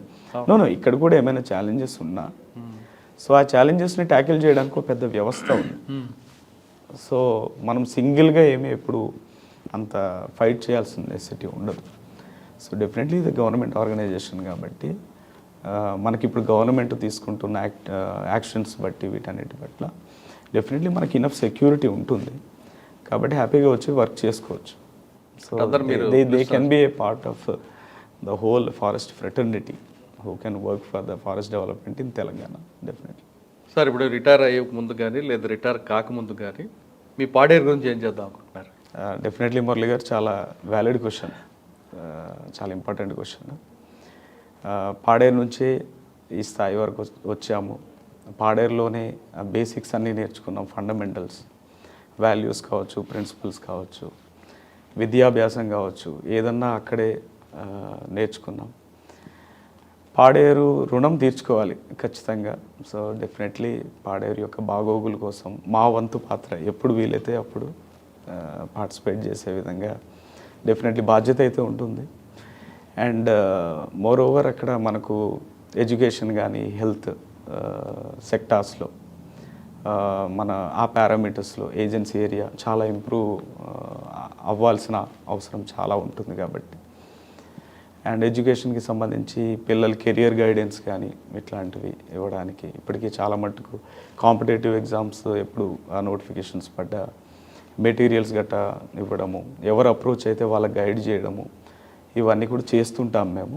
ఇంకా ఎక్కువ మందికి హెల్ప్ అయ్యే విధంగా సో దట్ అక్కడ ఎడ్యుకేషన్తో పాటు పిల్లలు చాలామంది ఎవరైతే కాంపిటేటివ్ కానీ ఇతరత్ర కెరియర్లో బాగుపడాలనుకుంటున్నారో ఎవరికైతే గైడెన్స్ కానీ ఏదైనా ఇబ్బందులు ఉంటే కనుక అలాంటి వాటిలో మేము ఇంటర్వ్యూన్ అయ్యి వాళ్ళకు హెల్ప్ అయ్యే విధంగా డెఫినెట్లీ రానున్న రోజుల్లో మంచిగా పార్టిసిపేట్ చేయాలనుకుంటున్నాం.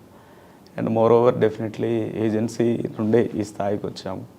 సో ఏజెన్సీ ఏరియాలో మేము అంటే మా ఏరియాలో మాకున్న కల్చర్ కానీ తర్వాత మాకుండే అనుబంధాలు కానీ ఏవి కోల్పోకుండా మా వాతావరణం కానీ మేము ఏది కోల్పోకుండా డెఫినెట్లీ ఏజెన్సీతో మమేకమై ముందు నేను కూడా ముందుకెళ్ళాలనేది డెఫినెట్లీ ఒక ఆలోచన ఉంటుంది. అంటే పాడేరులో మరి చాలామంది ఇంకా ప్రదీప్లు పుడతారు, ఇంకా ప్రదీప్ కంటే బెటర్ వాళ్ళే పుడతారు.